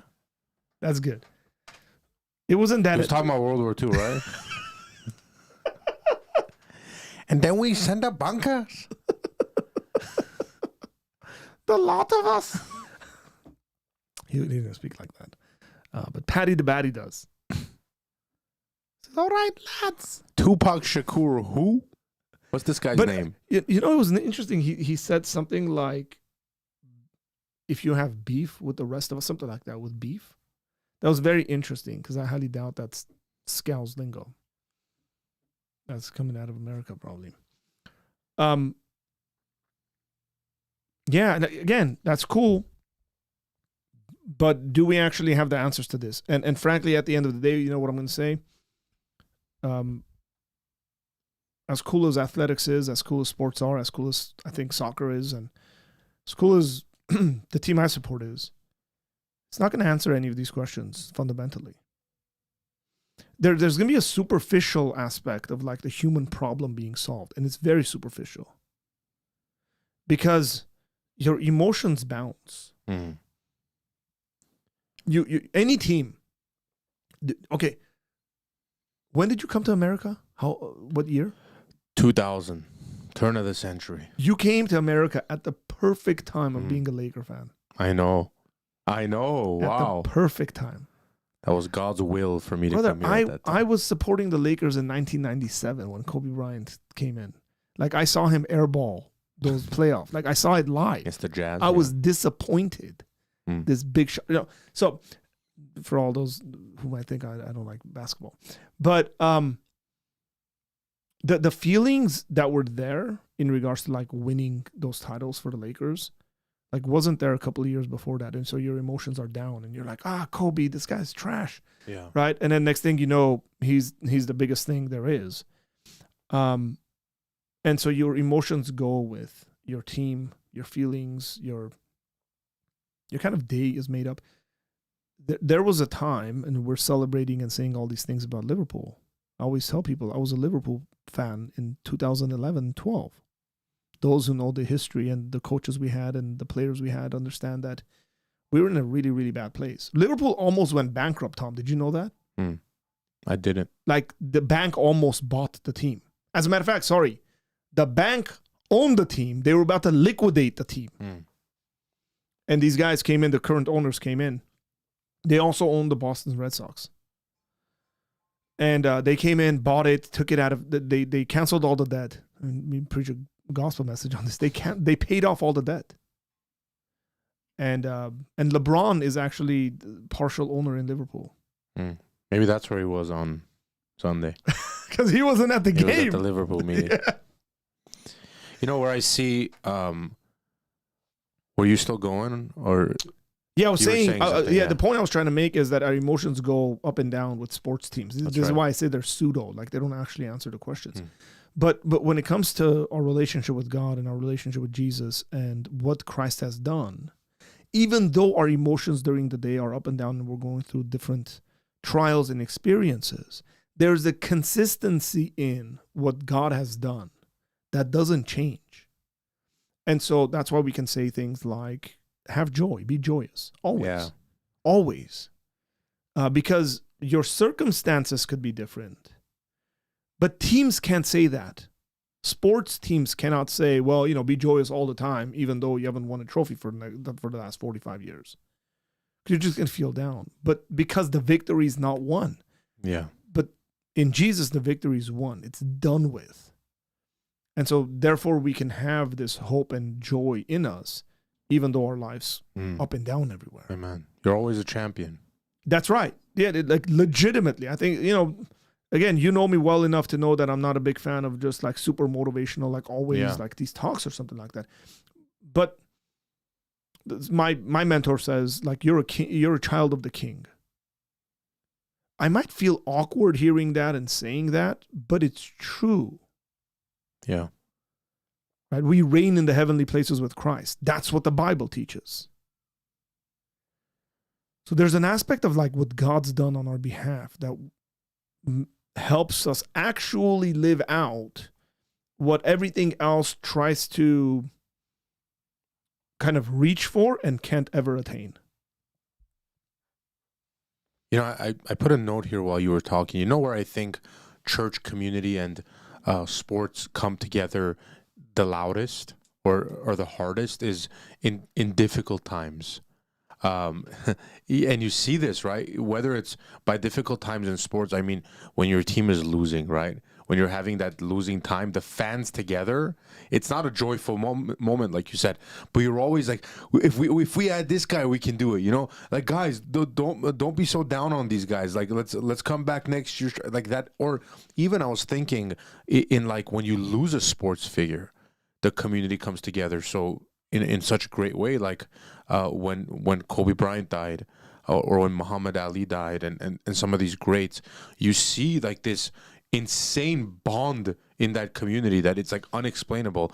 And I think this is where the church actually does do an amazing job, and I think sports mirrors the church so well in this aspect. Is when people are going through tough times, when people are down in our community, you see that family come into play, and it's so powerful. And because it's a human thing. Yeah. And so it happens in the church, it happens in sports, it happens in like neighborhoods. It could literally happen with people who have like share a favorite color. Yeah. They'd be like, hey, everybody who likes the color green, we're going to have a gathering. And we're going to give money away to the poor. Yeah. And people are just going to show up and do it.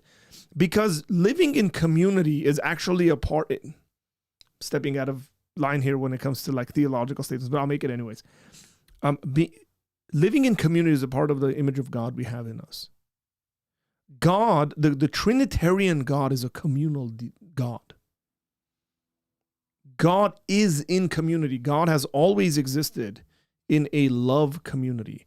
And notice when God creates Adam, one of the things that we see is there's community that's tried initially with animals, and he can't have that community. There's none that is fitting for him.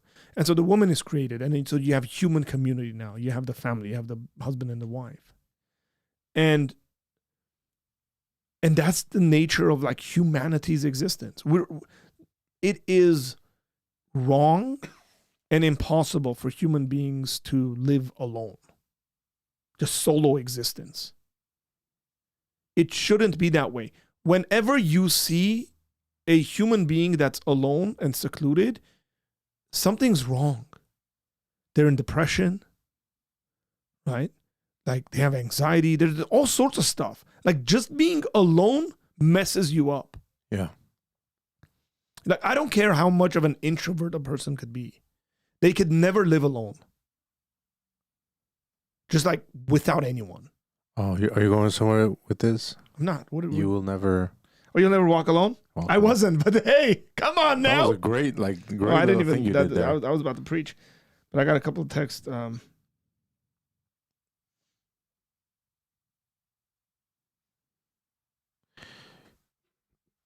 Yeah. So. And so again, this whole motto of "You'll never walk alone." Right behind me. Where is it? Right behind me. You'll never walk alone. Why is that like so important? And I should add that Liverpool is not the only team that sings that song as their anthem.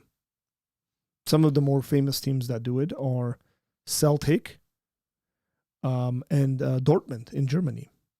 They all sing it. One of the coolest games I saw was Liverpool against Dortmund, where both sets of fans sang the anthem together. It was really cool watch. Tom is learning. Well done. Tom's learning how to like bring it in. But I wasn't even going that route. So if that's the nature of humanity, is what I'm trying to say, we're going to get that in everything. And church happens to be the sort of thing that God wants us to operate in the best way. So here comes my Dallas Willard quote, because I have to. So Dallas said, what's the point of church? Like, have you ever asked yourself, what's the purpose of church? What's the point of it? Because if it's not like going to be fed and learn, like you can do everything you do in church alone. You can sing alone. You can learn alone, especially nowadays. Right? You can do all those things. Here's what he said, Tom. This is scary to a certain extent. He said, it is to learn to be loved and to love. The reason why we live in these communities is so we can learn what it looks like to be loved.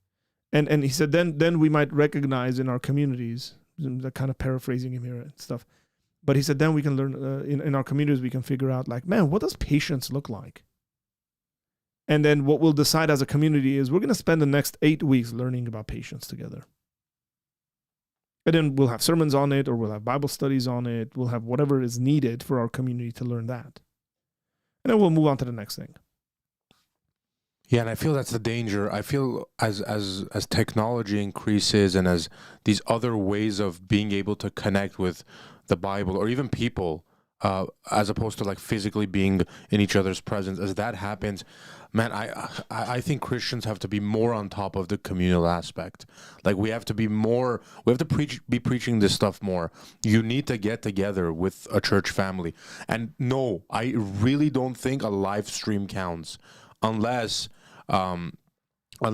you can't, you're sick or something like that, you're in a hospital. But you can't just go to church via live stream. Yeah. That's not the same thing. And I think COVID kind of ruined that for us because we started being accepting of it. I had a video I sent you this morning, Art. You kind of went into that. Yeah. I was just thinking about this. I'm finding any excuse to put this video up today. But No, it's great. Because I said what I said. I said what I said, and then I was like, oh man, we should watch this video. Yeah.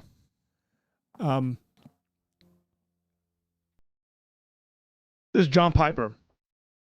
Chat GPT.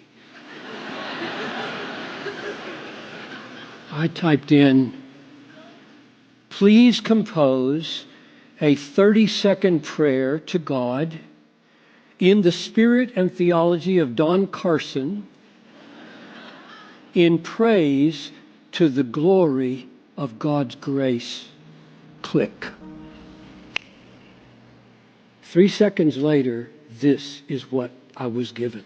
Gracious Father, we bow before you, the sovereign Lord of history and redemption. From eternity past, you purposed to lavish grace upon undeserving sinners through the blood of your beloved Son. We praise you for the glory of your mercy, unearned, unmeasured, made manifest in Christ crucified and risen. May our lives, redeemed and sanctified by your Spirit, be vessels of praise to the riches of your grace. To you be glory forever and ever. Amen. That's a machine. Because I'm asking, is that praise? No! This people, these machines, honor me with their lips and their bites. And their heart is far from me.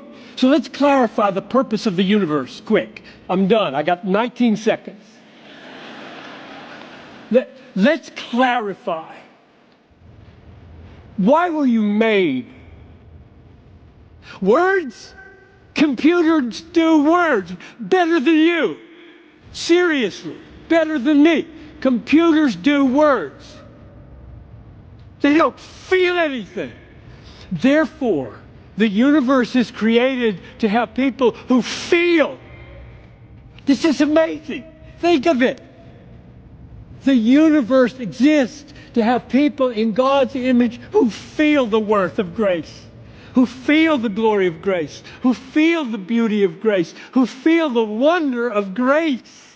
And then everything in their life takes on a totally non-AI meaning of action and praise to God. Man, Wow. I really like John Piper. Some people might think I don't because of theological differences, but he can preach. Now he went in a direction that I might not have gone myself in regards to the feeling aspect, but I would talk about love being directed at an individual that understands, that you understand and they understand you back, like it being reciprocal to a certain extent, and expressing that. Now you got to feel to do that because love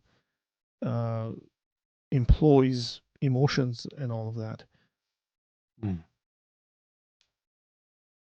You cannot express, let me put it this way, AI or computers or whatever it may be cannot express genuine love towards God.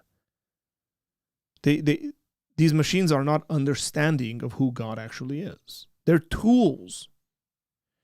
The AI loves God as much as a hammer does. Your computer loves God as much as your desk does. It's just that it can express it. And it's been told to express it. As a matter of fact, it just shows that there's a need for a creator because we created AI stuff. So tell me what your thinking on this is, Tom. Yeah, I was kind of thinking in the direction of not even what the AI is saying, but what you're receiving from it. Like if I type in ChatGPT, give me a sermon on whatever, Ephesians chapter 6 or whatever. It can give me a sermon. Really good sermon. Yeah, it'll and I can say now read it to me. And we've used this feature. Read it to me in a Liverpool accent, and it can read it to me. But it's called a Scouse accent. Scouse. Read it to me in the Scouse accent. Read it to me like poetry, and it'll do it. But when the way I was thinking about this when I sent this to you in the morning, when my pastor is speaking to me, and I don't want to make this a personal thing. I want to make it like what the thing you're receiving the message from. When my pastor or you or one of the other guys that's preaching is speaking to me, the things they're saying to me, even if it doesn't meet that level of AI where it could kind of go in its own brain and bring out a bunch of passages that maybe my pastor didn't think about and make the connections in that crazy way. He's speaking to me from experience. He's probably prayed over his congregation while preaching this message. He's probably thought about personal circumstances he's gone through while preaching the message. He's done all this work. And also, he's speaking to me about things he's actually experienced. Look, the computer can tell you a bunch of things, but it can never tell you how those things feel and in an actual experience. So when my pastor's standing up telling you, hey, some of you might be struggling today because of this, and I've been there. I've had that struggle, and this is how I came out of it. ChatGPT can tell you this is how you get out of a struggle, but it's never felt it. I was about to say he's never felt it. Steve has never felt it. Steve, my ChatGPT. No, he's not. It's never felt it. So there's this. Nothing can replace that. What Piper was saying. Nothing can replace that feeling of community. Again, going back to the sports context, that feeling of togetherness, identity, found in Christ and in each other. And it's a beautiful thing. That's the way I see it. That's right. And it's again, it's worthless without a community. Yeah, it is, of course. Going back to Liverpool winning the title during COVID, people are like, man, that felt like we didn't get to enjoy that. The players didn't enjoy it, man. Yeah. Like they've done a lot of interviews with players who were in that team, because some of them have left, and they've won it twice now, and they were like, man, we were waiting for this, essentially, like to win it like this, to be with the fans. Because we were alone. They were isolated and alone. They got together as a team and celebrated. But what's the point of winning trophies when you can't celebrate with a group of people? In any context. So community matters quite a bit. Jaden, thank you for the super chat, man. Amen. Thank you. I appreciate that. We appreciate that. Do you want me to tell Grok to write a sermon right now and read it to us? Yeah, do it. Let's see. Grok actually makes some nice images. Oh, too. yeah, big time. I'm really enjoying Grok. Good with The image generator on Grok is way better than ChatGPT. Hey, it's so funny. I asked ChatGPT yesterday. We did a job with my wife. We do like balloon party setups, and on one of the arches, it's like a wooden arch. We put this little like what do you call those things? I'm losing. Where you hang clothes on, the brown wire, whatever it's called. Where you hang clothes up, like a clothes hanger. No. It's like this. I'm losing track. It's this thing you just tie across like a rope, and then they hang their kids' clothes on it, so the arch looks like it has clothes hanging from it. And I was like, the lady hadn't brought the kids' clothes yet, and I was like, babe, we gotta get out of here. Like I don't want to stay here till those clothes arrive, so we get our picture. So I was like, hey, ChatGPT, can you add clothes to this? You took a picture of it. Yeah, no, I took a picture of the setup, and then I asked ChatGPT to put, and it was saying things like, "Yeah, just hang on a minute. I'm really busy." And I was like, "Hey, when is it gonna be done?" And it's like, "Hey, I know it's frustrating," and then I started just going off. I got annoyed. I'm like, "Hey, like this is ridiculous. You're taking way too long to reply to me." And then we just kept going back and forth. I don't know where I was going with this. You were saying something about. Yeah, did you tell Grok to do it? No, I told Grok. So even worse, guys. This is so good. And then after all that was done, it did it finally for me. But after all that was done, my wife and I went to the mall to hang out a little bit. And it was this like beautiful staircase like coming down. It looked like France. And I'm like, hey, stand there. Let me take a picture of you. And she was wearing like a regular pants and like a regular t-shirt. I was like, let me take a picture of you and ask Grok to put a beautiful like blue dress on you, so like it looks like you're in France.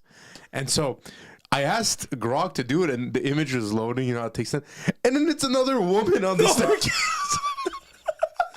It's some random woman, just like the way she's posing. She's standing in the same staircase, but it's a different woman. And I felt so guilty. I was like, but then I'm like, why did you do that? Like, why did you try to ruin my marriage? And it said something like, we can't add something to an image of an actual person. We have to replace the person. Hey AI, why'd you try to ruin my marriage? Yeah, man? seriously, That's not cool. Grok trying to ruin marriages. Let me see if you can hear the audio on this. I hope you can. Let's see. Hey Grok, what's up? Oh, hey there. Not much on my end, just here to help you with whatever you need. What's going on with you? Can you write a sermon on John chapter 1, verses 1 to 4, and preach it to me?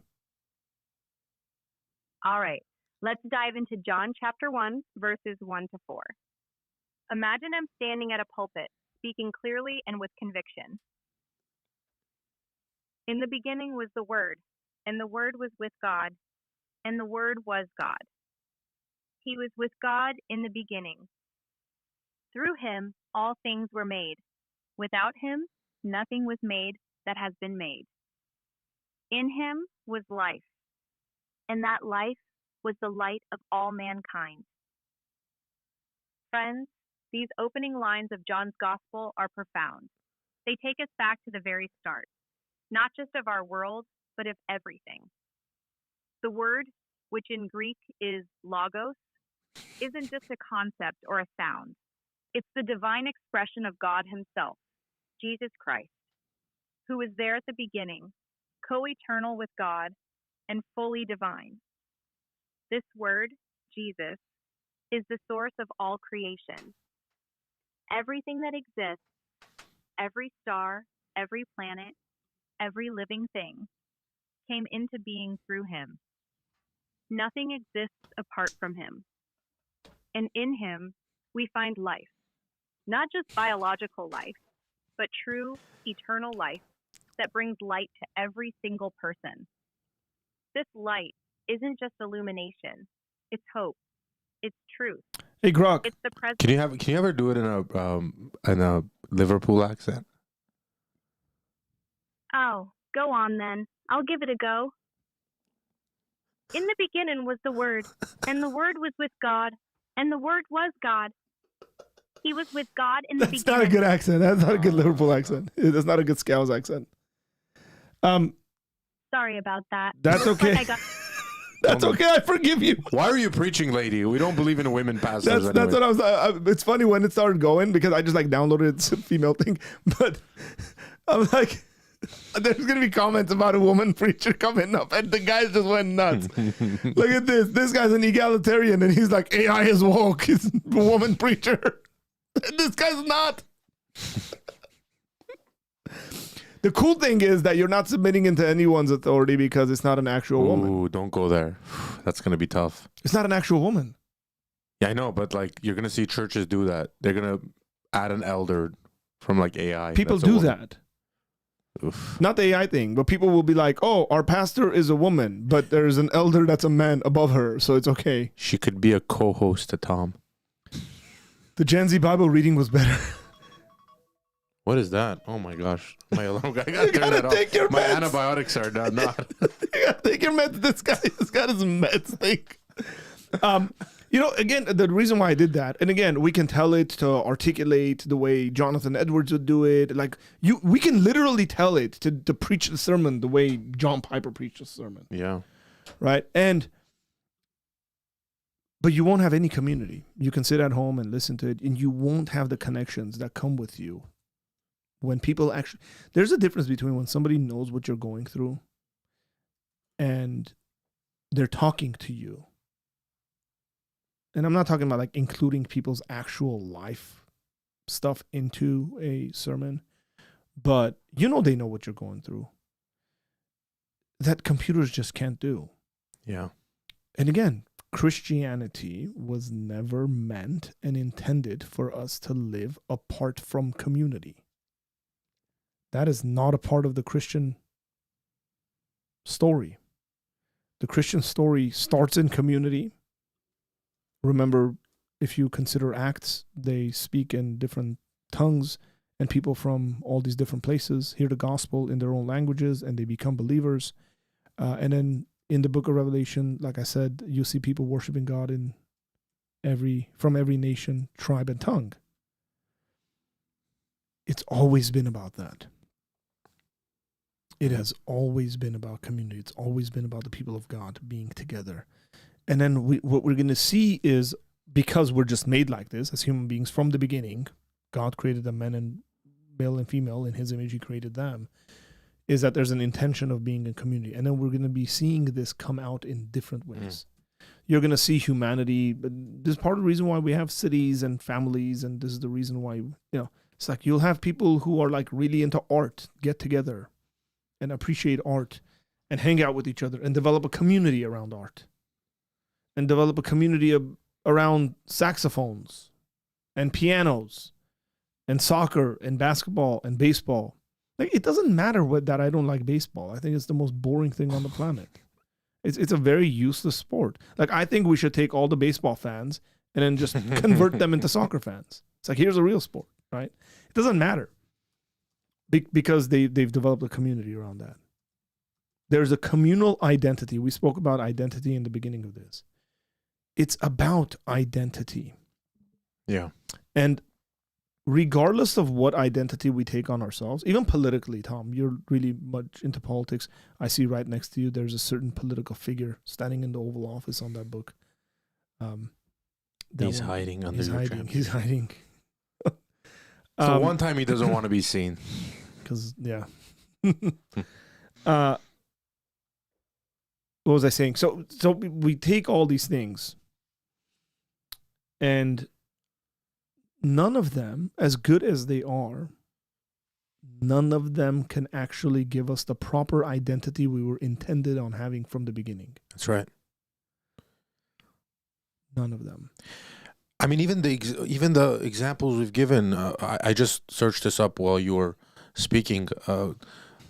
In Corinthians, where it talks about us being the body of Christ, like it says, even so, the body is made up of is not made up of one part, but of many. I mean, you can interpret this in different ways. I get it. But the fact that that's the example given as us being a unit together. You can't separate it. I get spiritually we can be together and all that stuff, but I see that as the church too, even in the local sense, where you need each other. You need to be together. You need to be in communion. You need to have a vision. You need to help. Like right now, my tooth. A good example. Right now, one tooth, guys, over here has been giving me problems for 4 months. But those problems are not just isolated to this area. Yeah, your head hurts. Everything hurts. My head hurts. My neck starts. Have you guys noticed me cracking my neck and stuff? It's causing pain everywhere in my body. And so the way it heals is every other part of my body takes care of me until I, focus on that problem.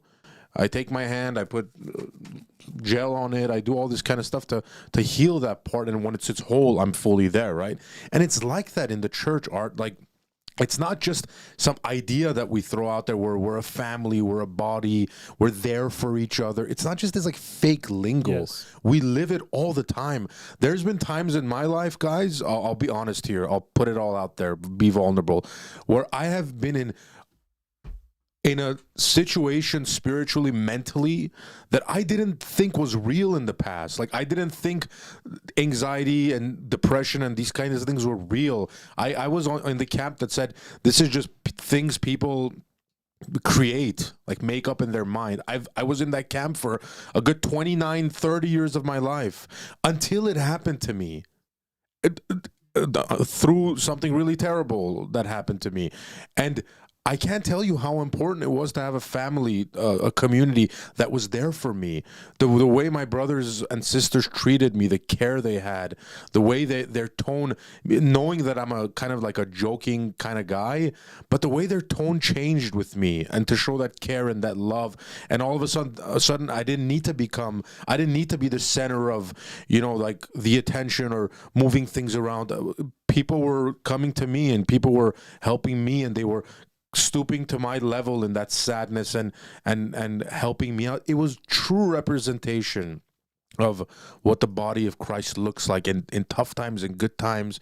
You just got a new car, and I was so happy for you, and I was so excited, and I was joyful. I came with you when you showed your family. I sat in the car, and I was telling my wife, Art, I'm not making this up, man. Tatiana can write down what I said. I told my wife, I said, it was so cool when I stepped out of the car and I saw their family get in together, and they had this joyful moment. I'm like, they were all in the car together, him and his kids, and they were all just happy that he had this new car. And I was looking at it from the outside, and I was happy. I was like, this is so cool. This feels like my family as well. They're a family unit, but they're my extended family, and I was so joyful in that moment. So that's what AI can't do. That's what watching a stream instead of going to church can't do. It can't build that community. Yeah, for the same reason, amen to that. For the same reason, there's a difference in when you watch a sports game on TV versus when you're in the stadium. Oh, yeah. Like, everybody knows there's a difference there. Definitely. It's very different. Look, one of the greatest Liverpool games of all time. It might be the greatest Liverpool game, but the only reason it's not is that it wasn't a championship game. It was a semifinal game. It was Liverpool against Barcelona. Now listen to this. Liverpool played Barcelona away at Barcelona. When Messi was on there, we got beat hard, 3-0. And people were like, oh, they're done. There's no way Liverpool's coming back from this. Like, they got to play a away leg at home. But come on, it's Barcelona with Messi, and they have Messi, Suarez on there. Coutinho was there. And then Liverpool had injured players. Salah was injured. It was like, man, I'll show you the highlights of this. I don't know if you've seen this. But Liverpool essentially starts the game, scores a goal. Second half starts, they score 2. They score a 4th one and win it. Okay, so I watched this game in Armenia at 12 a.m., midnight. My entire family's sleeping. I'm alone watching maybe the greatest game in like the history of Liverpool, at least that I've seen, and had no way of actually like turning around and celebrating with people, Yeah. like hugging someone and just like singing together. Like it's not there. Naric's like it's the greatest comment. Like I was so alone in that, and I was like, man, like this is the moment I really want to be with other people, and celebrate with them. I can't even be loud because my entire family's sleeping. It's like 1 a.m. by the time game ended, and then even like that season when they went to the final, I picked up my son at midnight. We went and found like an outdoor pub, and we watched Liverpool beat Tottenham in the final. And then, but even like celebrating that, like we're in the streets of Yerevan, just me and him, just like I have videos of like us running down the street at like midnight singing, and people were probably like, "Who are these weirdos?" And those are the moments where you realize, like, man, I wish I was around people. And this is what COVID did. COVID made people realize there's a negative and a positive aspect to COVID. The negative aspect is people got too used to being alone and doing things without people around them. Way too. Yeah. The positive thing is people realize they need to be around other people. Like I need community. I gotta have people around me. I'm not intended to live alone. Okay. What's that YouTube link that just got dropped? It's probably like the highlights of the game. I'm not gonna play the highlights of their game. Then Yeah, it is. video unavailable. Thank you, Jerome, for sending us a British thing that it says the uploader has not made this video available in your country. Look at that British hate Ooh. coming towards America. Like, no, America can't watch this. They're tariffing our YouTube videos now. America can't watch this. Come on, Jerome. And it's TNT Sports. TNT Sports. Come on. Look at this. Naric's like, we were at Lucky Baldwin's. That's the pub I go to. Against all odds. Great spirit. Yeah. I was also like, and I'll contrast with a game I watched. I actually took our buddy Phil to this one. Phil doesn't like soccer. He's one of the guys that sends me the videos of like soccer players being pansies regularly. So I was like, we're going to hang out. I was like, dude, Liverpool has a game against Dortmund. Why don't you come to the pub with me? We'll watch it. It was like one of the greatest games. Like it was amazing. And Phil's like sitting there watching and people are like jumping on each other and hugging. And he was like, bro, I got to admit, that was really cool. Like, that was really cool to watch. He's like, I didn't expect that to be the case. I mean, it was crazy because it was one of those comebacks, last second goal, everybody goes wild. But yeah, man, like we have to be around each other, guys. I don't know, like if you can walk away from this and like one of the encouragements I would have for you is get involved in a church. Find a group of, and again, getting involved in a church doesn't mean you go and, inside four walls and you're not connected with anyone there. That's not being a part of a church. That's not going to church. That is you making an appearance in a building. Yeah. For the same reason that if you show up to a stadium and you're just not doing anything and you're just sitting there, like, you're not celebrating nothing, you're not a part of the community. You're useless, for those purposes. Other fans will look at you and be like, why are you sitting here? Like, why? This is the section for all the real fans to sing. Like, why are you here?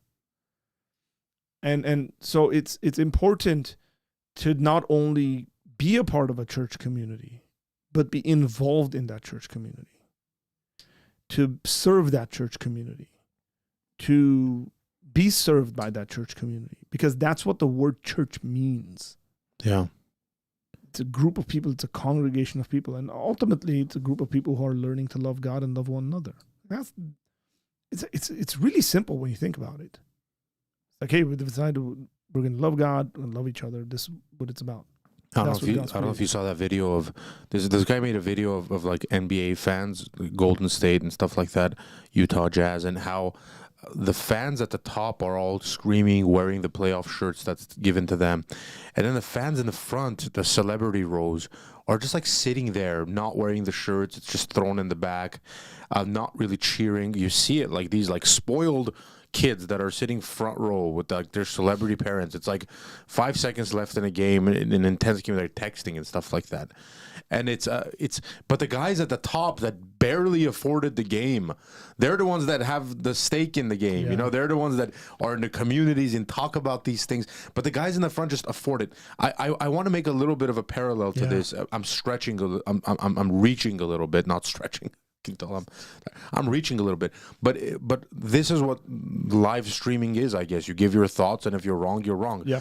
If you're attending church via live stream or via your own personal Bible studies on the Sunday morning, and that's the way you do community with God and your brothers and sisters, that's how you consider yourself part of the body of Christ. That's what you are, man. You're the celebrity front row that's at the game, maybe. But you have no stake in the game. You have no. You're just there because you could afford it, or you're just there because there's a way for you to be there. But it's the guy that's in the gutter. It's the guy that's, doing the legwork. It's the guy that's, coming early, setting up, asking if there's any way he can help. Do you realize church life and church spirituality, it's more than sitting there receiving a message going home. It's also what you're doing in there. There's guys that show up an hour before anyone comes, and they're cleaning the microphones that I'm gonna sing with. They're wiping down the instruments that my brothers are gonna play with. That's the fan at the nosebleeds.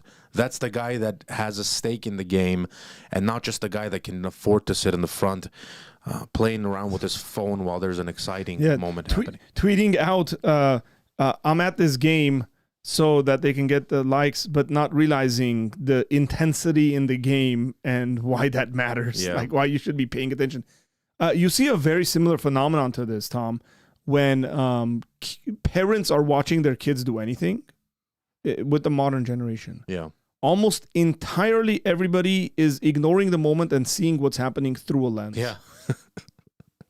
That's right.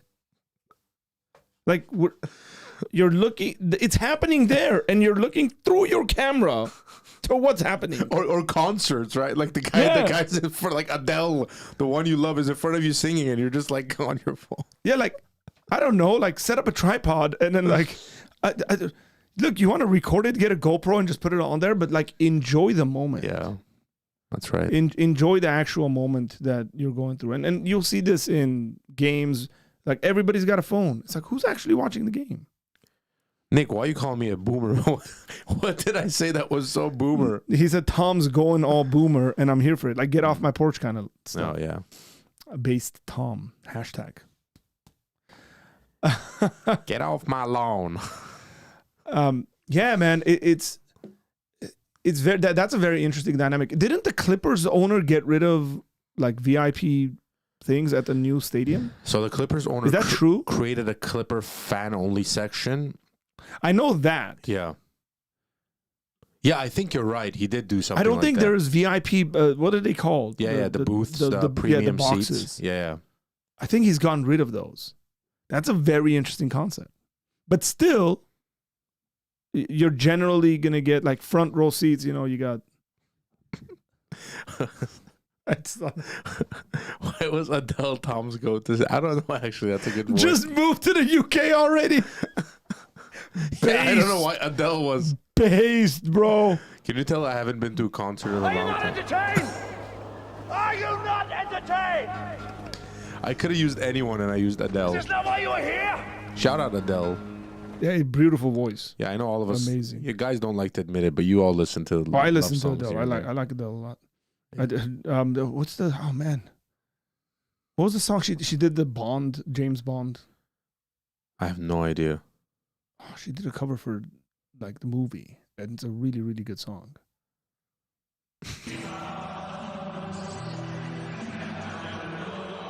That's not it. What is that? A Liverpool? Yeah, Oh. I got a button for the "You Never Walk Alone." All day. I'm just doing this because Jerome's watching and he's forced to listen to Liverpool. Like it wasn't enough for him to live there. He said he lived there, and this is an earlier comment he made. He said he lived there, and the accent wasn't as hard to understand. But then, Jerome, the problem is that Tom has a hard time understanding your accent. Yeah, seriously. It's not just cows. Especially the British people that talk kind of low like this. I don't understand that. It's never. I think Jerome found it. It's not quite as irrespectable to be part of the community. That's the British I don't understand. I can understand the loud ones. This is someone like you. No, man. I was talking about the James Bond film. Definitely don't listen to Adele. That's not true. That's not. Adele's a good singer. Chill.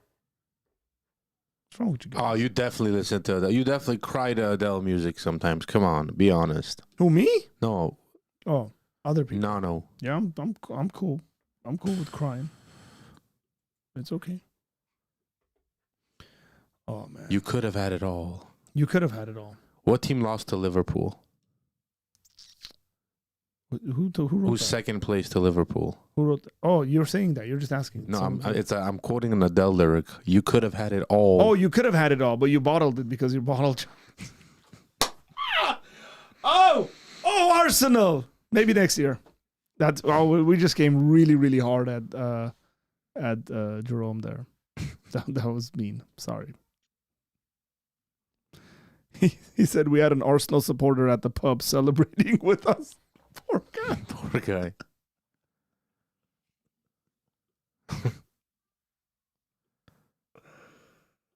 Jerome told me that he's like, I'm not gonna watch the stream tomorrow because he said you're gonna be unbearable for the next 3 months.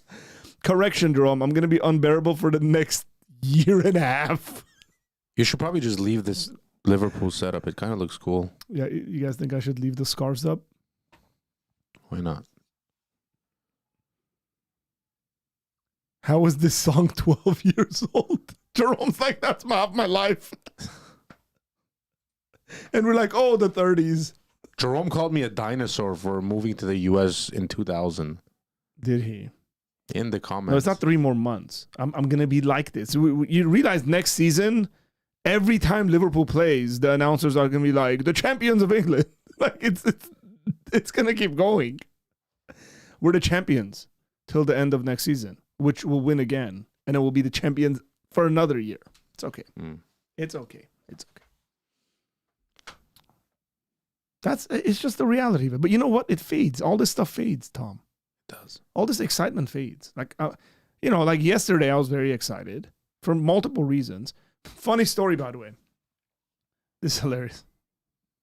So, I stand next to David at church. My brother texted me early in the morning. Here, let me just give some background. My brother the plan was that if his wife went to labor, he was going to call us. They were going to drop the kids off with us, and then they were going to go to the hospital. So early in the morning, whatever, 7:30 or something, my brother sends me a picture of the baby. And I was like, oh, he's messing with me. So I FaceTime him. And he picks up and he's at the hospital. I'm like, bro, what's going on? He goes, oh, we had the baby. What do you mean you had the baby? I saw you guys yesterday. She was like, no, nothing. I was like, show me the baby. Show me the baby. So he shows me the baby. I go, why didn't you guys call me? He goes, oh, it was like 1 a.m. We went to the hospital. Whatever. My mom went over. And so like all this stuff, right? So I show up to church, standing next to Pastor Dave. David turns to me, and goes, congratulations, man. I go, oh, thanks, bro. All this stuff.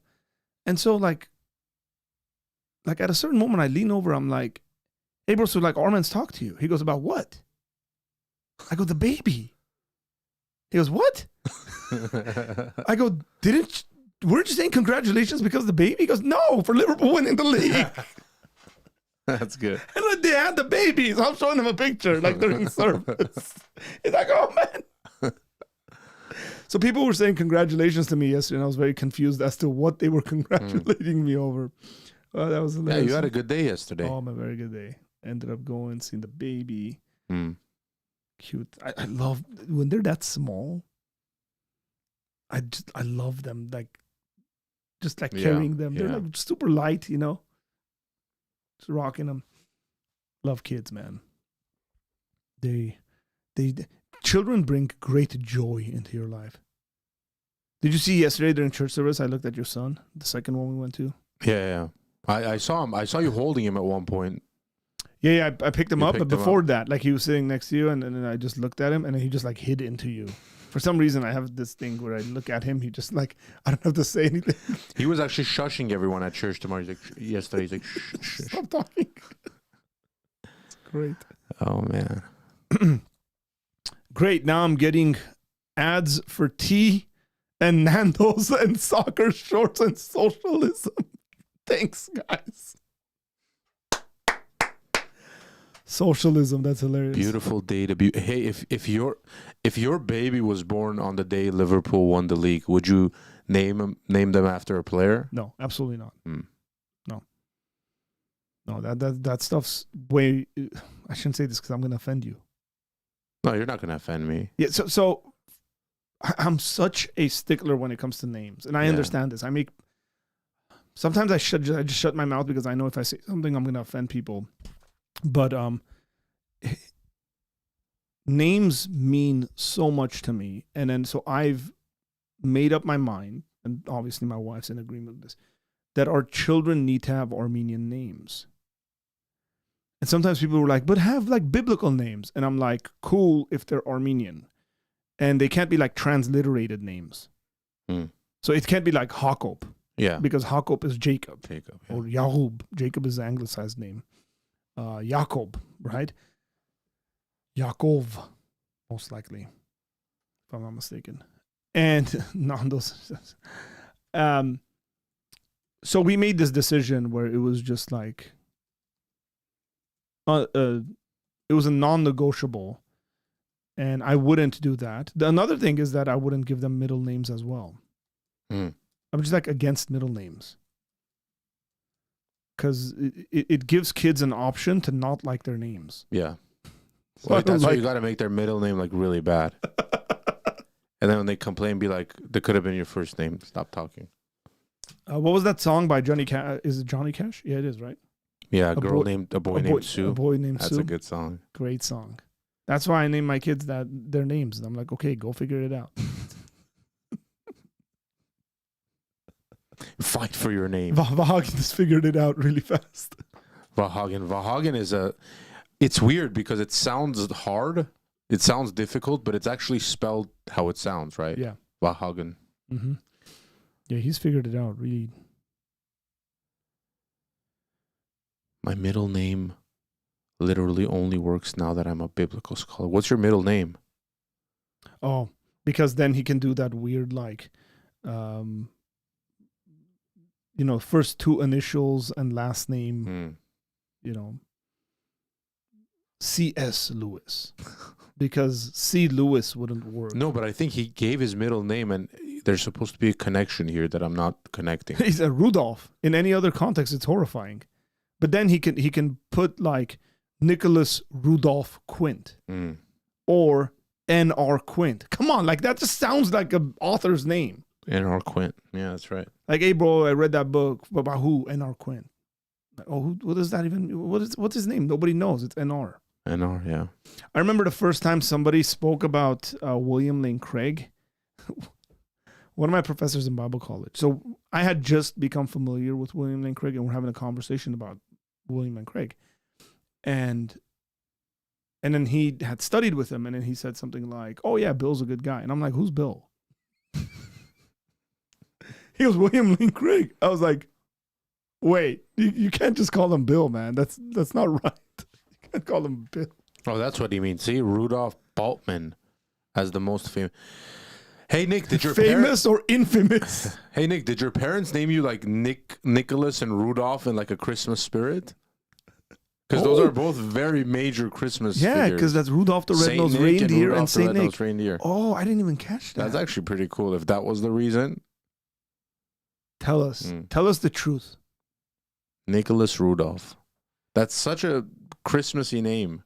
Well, I want to know when his birthday is. Nick, when's your birthday? That had if to it's be in the December, reason. There's no other. I can't see any other reason that you would be named Nicholas Rudolph. If his birthday's in Yup. My sister's name is Noel. See? Is your birthday in December? Because then that would make sense. Christmas based. He's dude. But Noel's a great name. Here's something interesting. Do you know any Armenians named Noel? No, I don't. I know Armenians named Noel. Every Armenian I know named Noel. Check this out, Tom. Guy. Really? Yeah. I guess that makes They sense. just I know a named- Filipino named Noel, and he's a guy. Yeah, they named Guy. No, June. Okay. They just like Christmas a lot. That's really cool. I love Christmas too, by the way. I'm very like cringe Christmas. I decorate my house. That's true. I made a little what do you call it? Trains. I love trains. Train village Yeah. this last time. Trains are cool. I have seen the best train sets. Do you have another ever at sibling, someone's house. Nick? Do you have another sibling? Maybe a Grinch? You have a Grinch in the family? Oh, The dad's man. like, yeah, this You're one's so this. I don't like this one's kid. born. He's green. Why is he green? They call him Grinch. Your family has varying names. Yeah, Like they worked off of each other. yeah. I feel like Iranian Armenians do that. Like they'll Yeah, pick they- a letter for one of their kids, and then they have to choose. Everybody else starts with the same letter. Like they'll make up a name, like names that have never existed in history, and they'll just be like, "Yeah, but it had to be the same letter." I'm like, dude, or it had to sound the same. What's wrong with you guys? I don't know. Ask them. My brothers and I all have the same letter as well. Mm. They dig Christmas. We didn't have a lot of money growing up, so we made Christmas the holiday. I love it. But Christmas is pagan, though. It'd be really cool if like somebody made that comment and then Michael Jones just appears from the side. Well, you know what's interesting is like we've been talking about sports and all this stuff, Tom. There's like a whole Christian group of folks who think supporting a team is wrong and sinful and Christians shouldn't be involved in it and all that. Have you come across folks like this? Yeah, for sure. Tell Like us. it's your religion tell and us stuff about like 'em. that. It's a religion thing. You guys are worshiping these athletes and stuff. I'm like, dude, you have no idea what you're talking about. Isn't it interesting that the people always say that stuff are like the most unathletic people on the planet? Yeah, seriously. Well, like, if you're going to make a comment like that, I'm going to stand you in front of me. I'm either going to kick a ball at you to see what your reaction is. I'm going to throw a ball at you to see what your reaction is. And if you can't catch or kick or receive a pass or something like that, Yeah. you have no right to speak about sports. Yeah, it's like, honey, stop watching Grey's Anatomy and leave me alone. But that's the thing. It's like you're not good at something, and now I'm questioning your motives.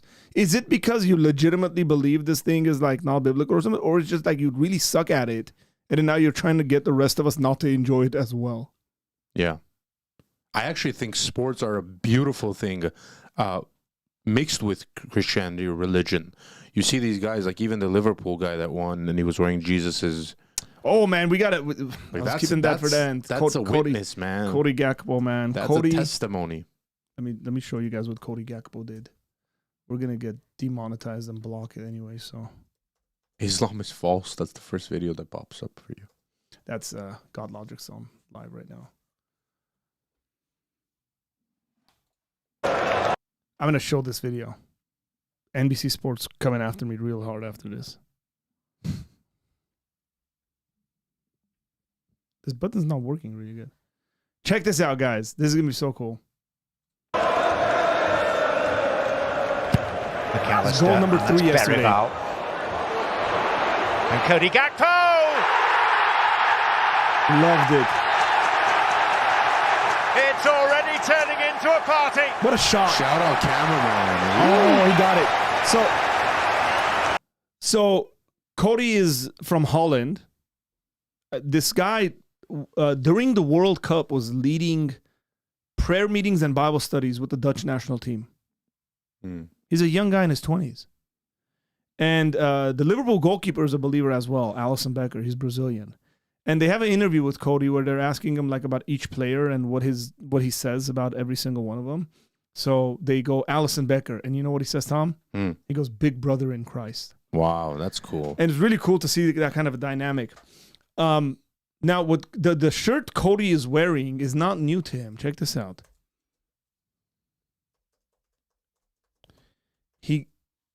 the Brazilian legend known as Kaká. That's not what his actual name is. But he wore this. Here's the weird, interesting irony. You see this? I belong to Jesus. He wore this in 2007 Champions League final against Liverpool FC. Wow. Liverpool had beat AC Milan in 2005 in the Champions League final. They met each other again in 2007. They won the game. I was watching. I was so heartbroken. 2-1, Liverpool lost. And I was a believer at this point. I turn around and I see this guy on his knees worshiping Jesus with this shirt. I was like, I can't not like this. Yeah. Like, how am I gonna like be, you know?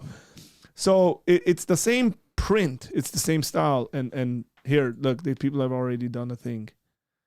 That's cool. Cody's very like outspoken about his walk with the Lord, and it's very encouraging, man. He got a yellow card for that, by the way.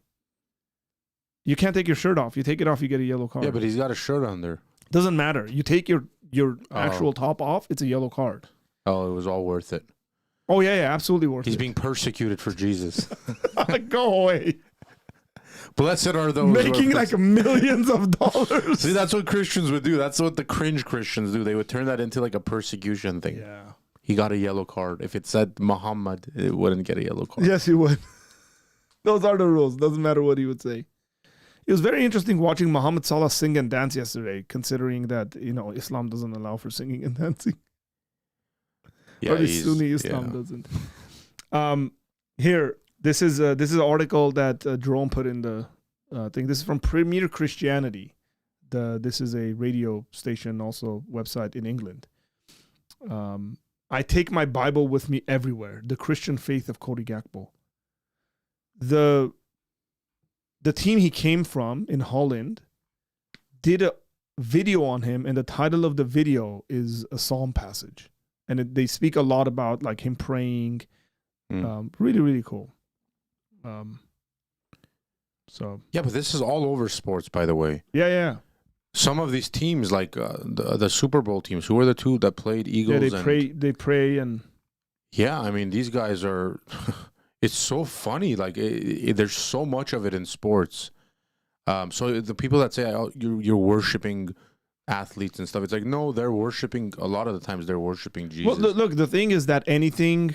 The same people who say that, I can very easily turn around and say you're worshiping your pastor. Yeah, exactly. Like, look at your unhealthy or commitment. other stuff. Just because things don't have a fan base in that sense, where you're gathering together watching the sport. But if you're like addicted to some TV show or something, and that's your whole life, it's like you can be a fan of that too. You can be addicted to that kind of stuff too, and put it before God. So like, I hate that where they point out sports in that sense. It's like it's not just sports; it's other things. Yeah. You know, the issue is that I think it comes with like the emotional aspect of it and the singing and the shouting and all that stuff where they go, that looks like worship. Again, I have a video on this. I have a video on sports being idolatry. Yeah. 100% sports can be idolatry, but anything can be idolatry. And a unnatural is what I would say, unnatural or unhealthy commitment to anything is idolatrous. Right? An unhealthy attachment to your church is idolatrous. Our commitment as Christians to your denomination, people worship their denominations, brother. Oh yeah. Like you want to talk about idolatry? Talk about like your in group and your denomination, or like if Jesus walked into your denominational meeting, you'd kick him out because he disagrees with the way you're doing it. Yeah. Or he might. So for me, it's keeping that natural, healthy balance. Sometimes that's difficult. Keeping a natural, healthy balance between those sorts of things that we do, things that we have the freedom and the luxury quite often. Yeah, you just have to have your priorities straight. I remember, you know who Skip Bayless is? He's the commentator on ESPN. Do you know Skip Bayless, Arthur? Who? Skip Bayless. No. Skip Bayless. Guys, he doesn't know who Skip Bayless is. Skip Bayless and Stephen A. Smith. Come on, I know man. Stephen A. Smith. Yeah, I know this guy. Skip Yeah. Bayless, Okay, he's a I legend. know him. Yeah. So he was saying he has his wife. He really loves his wife. Her name is. I've seen this guy's a believer, right? Like a kind of. I'm not Okay, sure. because I saw this guy talk about God one time, and I was like, "Wow, this is interesting." Yeah, I wouldn't say he's a believer. Okay. But anyways, Okay. His wife Ernestine. It's funny she pops up. She's right there. He's in love with her. They do little podcasts together here and there. But he said something. Well, I hope he's in love with his wife. I mean, that's good. Here's the weird part. He said something like, from the day when we were discussing, and this is public, so I'm not like. Throwing this out there. He said, when we were discussing our marriage, I told her that I'll love you, but you'll always come second to sports and my thing. And I was like, dude, and he reaffirmed that like a few months ago when he shared it again. And he's like, and that'll never change. Like it's always going to be sports and that career that comes before you. That's idolatry, my friend, or that's what I would say is sinful. When you don't have your priorities straight. Absolutely. So, sports can become idolatry. It can. Just like you said, anything. This is why I said everything's spiritual. Yeah, you're right. Everything's spiritual. Here I am says, you can say that about YouTube content creators as well. Yeah. Absolutely. Because, at a certain point, certain folks end up becoming essentially celebrities. And you got to be careful. But even if they're not celebrity status, like if you have an unhealthy attachment to a YouTuber, turn it off, go read your Bible. I don't care who it is. It's okay to enjoy people and talents. Yes. Put God first and have something to relax and enjoy. Yeah. Amen. That's weird, man. To say like you come second is weird. But here's what I did when the first date I ever went on. Do you know the story? Oh, no. Like actual date? Like the with first a female? official date I went on with my wife. With your wife. With my wife. I was worried. I was like, careful, bro. So I told her essentially stuff that matters in my life. And I was like, Jesus matters, obviously. She knew that. But I was like, you got to become a Liverpool fan. Like, there's no way. Yeah, there's no. I said, there's no way you said that. I did. It's like, you have to become a Liverpool fan. I used to take her to the pub with me. I got her a jersey, put the number 4 on the back. I would make her wear it and go to the pub with me. The crazy thing is that like once we had kids, and now she's come to the pub with me on a number of occasions and stuff like that. But like she's like now like, okay, you focus on the kids; they can come with you. I'm not coming. That's so funny. Did she ever become an actual fan though? Yeah, more so. I mean, the more interested, she knows more about the game. Yeah. She knows what's going on and stuff like that.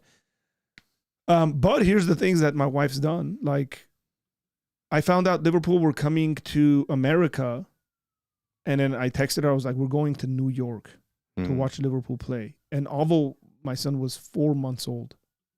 He was like 3 at the time. So we traveled. We traveled to New York with a 4-month-old. Yeah, we traveled to New York with a 4-month-old. And it was really cool. They actually, so the game was it was Liverpool versus Man City, and the game was played at Yankee Stadium. Wow! And then they put Ovo on the jumbotron because he was such a cute baby. And so it was really cool. So we've done that. She's come to other games with me. They've been in Pasadena, Liverpool, Chelsea. We went in Pasadena, watched them play. I accidentally bought tickets, and I didn't pay attention where I was buying the tickets to, and we ended up sitting on the Chelsea end. That's funny. It was all Chelsea fans around us. Come at me, bro. Interesting number choice. That's her favorite number, so we got her that. But my son plays with the number 4 now, my younger son, and that's because he plays with that number because Virgil van Dijk and Alisson Becker are his favorite players. So he plays in goal with number 1, and then he also plays with number 4 when he's playing. He's built to be a defender. 4 is how many kids you would be having. Yeah, I mean, no, that's not why. But that's an interesting, I can go and tell her, see, it's a prophecy. It's a prophecy. My wife tolerates my love of hockey. Now, Nick, see, now, bro, like hockey is a sport I can get behind. Baseball, hockey, yes. Like, you know why? Because there's 2 goals and then you got to score in the goals. Yeah. I'm good with it. I don't care whether you're using a stick to slap that thing in the goal or whatever. I don't care if it's played on grass or ice or dirt. Doesn't matter. Yeah. I like hockey, actually. That is cool. We have theology to debate, so I'm good. Oh, man. This has been a good stream, man. We've talked about a lot of really cool stuff today. It's really good. Good stuff. Oh, man. We're in 2 hours and 42 minutes. Oh, yeah. I should be on my third cup of coffee, but no one to bring me coffee. So sad. You want coffee? No, I'm good. We can order it right now. I'm good. Bring the coffee. Arthur must hate cricket.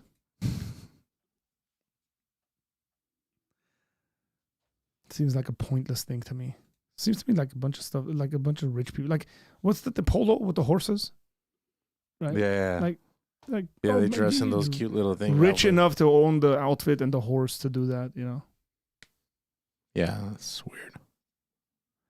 I got more into football American because of my church. Who said that? Because I know the church this guy goes to. And I know why you would.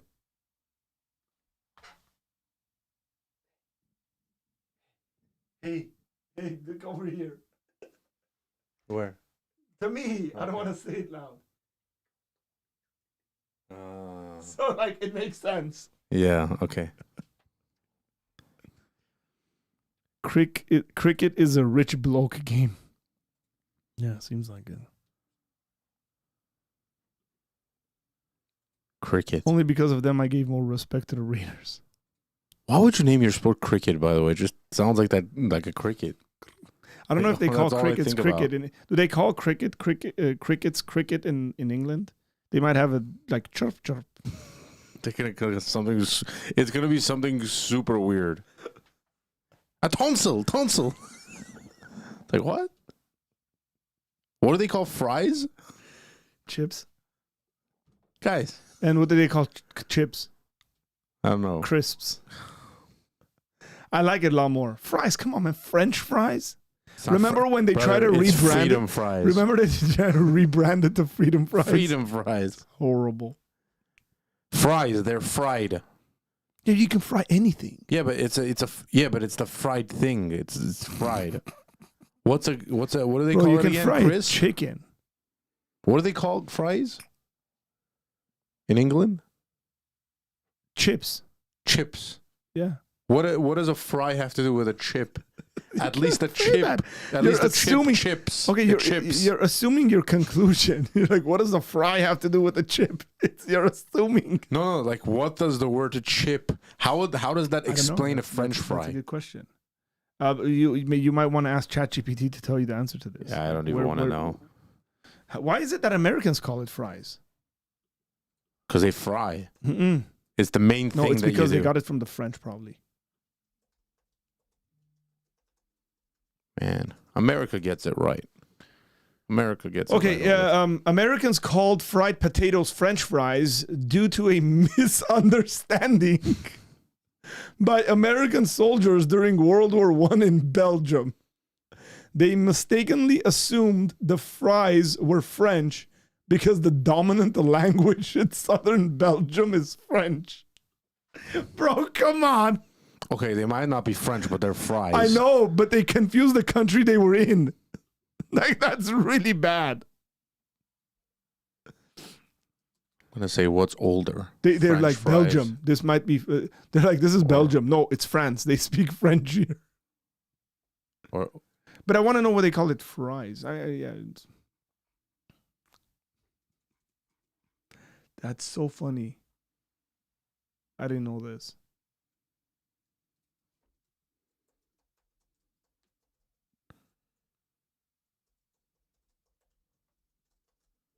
I can't believe we're researching French fries right now. Linguistic terminology and their allocations matter to theological conversations. The term chips refers to deep-fried, thick-cut potatoes pieces that are a staple in the UK, especially when served with fish and chips. I love fish and chips, by the way. The term chips is used for thicker fried potatoes. Okay, we get it, but why? Ooh, the word chips is older than the word fries Come in on. the context of Come on. fried potatoes. Come on. Just read that sentence. The word chips is older than fries in the context of fried potatoes. Fried potatoes. Yeah, but fries. they wouldn't have said fried Fries. potatoes. They would have said chip potatoes. Chips potatoes. Whatever. It can't get any more American Not a than hill like, I'm willing not, to die on. it can't get any more American than not knowing your geography properly and then confusing Belgium with France. Yeah, Like Americans are horrible when it comes to geography. that's right. Because we You said it like we're proud of it. We are all that matters. Especially now that Canada is going to become the 51st state. That's the problem. Now we're going to be huge. Huge. I think we're gonna call it a day, guys. Yeah. Hey, we're going to go eat some chips. we're gonna go Fish and chips. I'd love to have some fish and chips. And then maybe go outside and play a game of tonsil. Cricket. Game of tonsil. No, we're not gonna do that. But I'm just looking forward to the amount of copyright strikes this video is gonna get in the next like 2 hours. Hey, can we end with something? So I want our next discussion, or one of our next discussions, to be. Sorry, just before you go there, this video might legitimately it might come to a point. If they demonetize it, it's fine, but it might come into a thing where I can't even post it unless I delete those sections. Why? Because of all the videos we use? Yeah, it depends on the way they want you to. Like sometimes they'll be like, you can't monetize it. We don't want you making money on it, but you can have the video up. Oh, okay. Sometimes they're like, we don't want you having the video up at all, so you can't show your video unless you cut that section out. Oh, so they tell you like what section? No, I get an option to cut it out. Yeah. Oh, okay. Yeah, that's not bad. Yeah, I might. So you might see it like chopped up. Imagine it's like it's the fries conversation, because some British YouTuber guy is super annoyed at what we're they're like, oh, the other stuff is okay, but you better cut that chips and fries section out. Oh man! So just letting you know that might happen. So I was gonna say, I want one of our next conversations, and I know you might be tired of this Write stuff, this down. but I wanted to be about like false teachers in the church, and how we can use apologetics to call these people out rather than just saying like they're false teachers, they're demonic, but like why are they demonic, what are the kind of things they do. And I would love it if you could end it, if there's people still watching. Yeah, there's still people watching. I'd love it if you could end this on this little cliffhanger of video I texted you, something that really ticked me off over the weekend, and if you could play that, man, that'd be great. Oh, just to give you guys a little bit of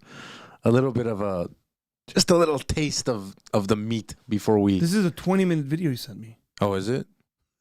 Probably saying you don't. Just like skip it, man. Here, I'll tell you where. You gotta give me timestamps.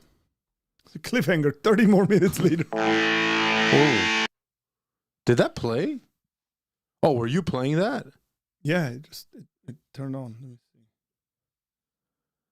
Okay, go to minute 4. Minute 4. Till when? Just play it a little bit. Hold on.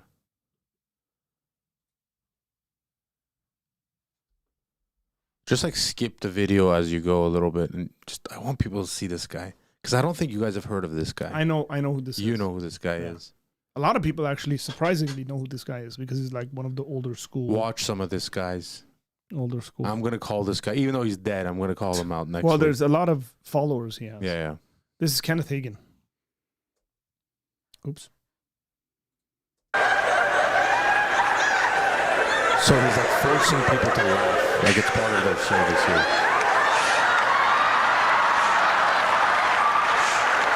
He's watching like a king.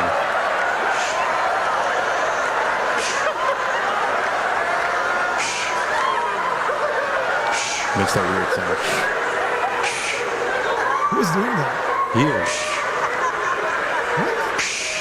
Yeah. His mic's down here. How's he making that sound? There's a mic on him. There's a lapel on him.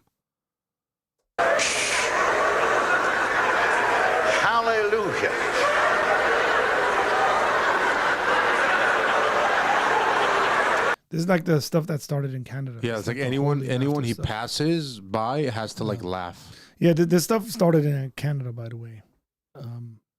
There's a whole history of people like barking like dogs and stuff. Brother Hash, come up here and wrap this up. Wrap this up? He like makes people come out. It's just chaotic, man. Hallelujah. Hallelujah.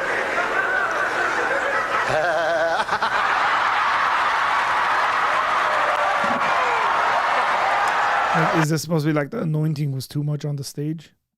Yeah.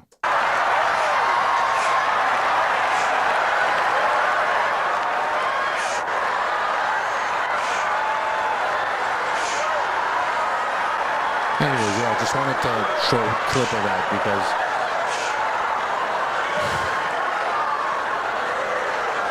this got me pumped because I feel like you and I have had a lot of conversations together, but I don't think we've ever had like a deep conversation of like on like false teachers and their and what they cause in the church and all that stuff. Their antics. Yeah, and their antics. I'd love to see it. Get some of your on another day. Yeah. Kenneth. Hagen. Kenneth, we're coming for you, Kenneth. Hagen. Kenneth Hagen's got like he's left a legacy, by the way. He's left a legacy in the sense of like there's people who do things like him and were discipled and taught by him and stuff like that. So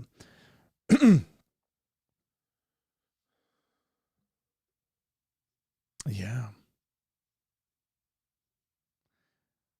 We'll leave it there. I mean, I'm gonna keep my comments. What is this? I mean, let's finish on a high note here. Let me finish with Play the Liverpool video. Or if, I will.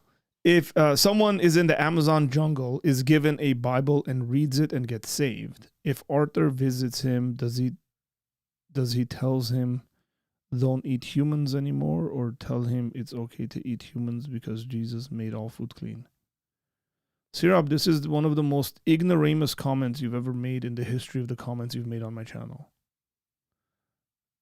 If you can't distinguish between food that's actually food and human beings that are not food, then I don't know what to say. So clearly humans aren't food for you and I. They might be food for a lion. But yeah, that's a very, very, how do I say this without being a jerk? Just don't say stupid stuff, bro. You're a grown man. Please. There's no better way I can put that. What else am I supposed to say? Oh. Why don't you put that nice comeback and we end it with that? The greatest game. Which one? The one you're talking Barcelona about. The one? greatest comeback, yeah. Oh, man. So watch the highlights to that.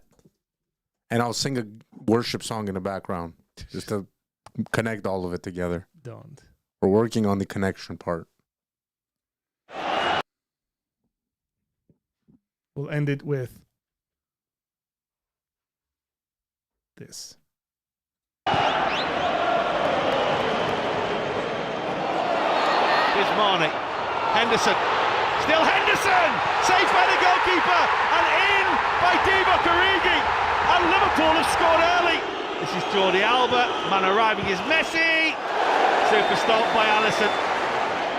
Fabinho can't foul it. And Messi has support from Coutinho. Andrew Robertson. Milner outside. Deflection on the shot. But trying to force it, but won it back brilliantly. Now then, Mane's in the middle. There's not much else to aim for. Now there is. It's in. It's Gini Wijnaldum for Liverpool.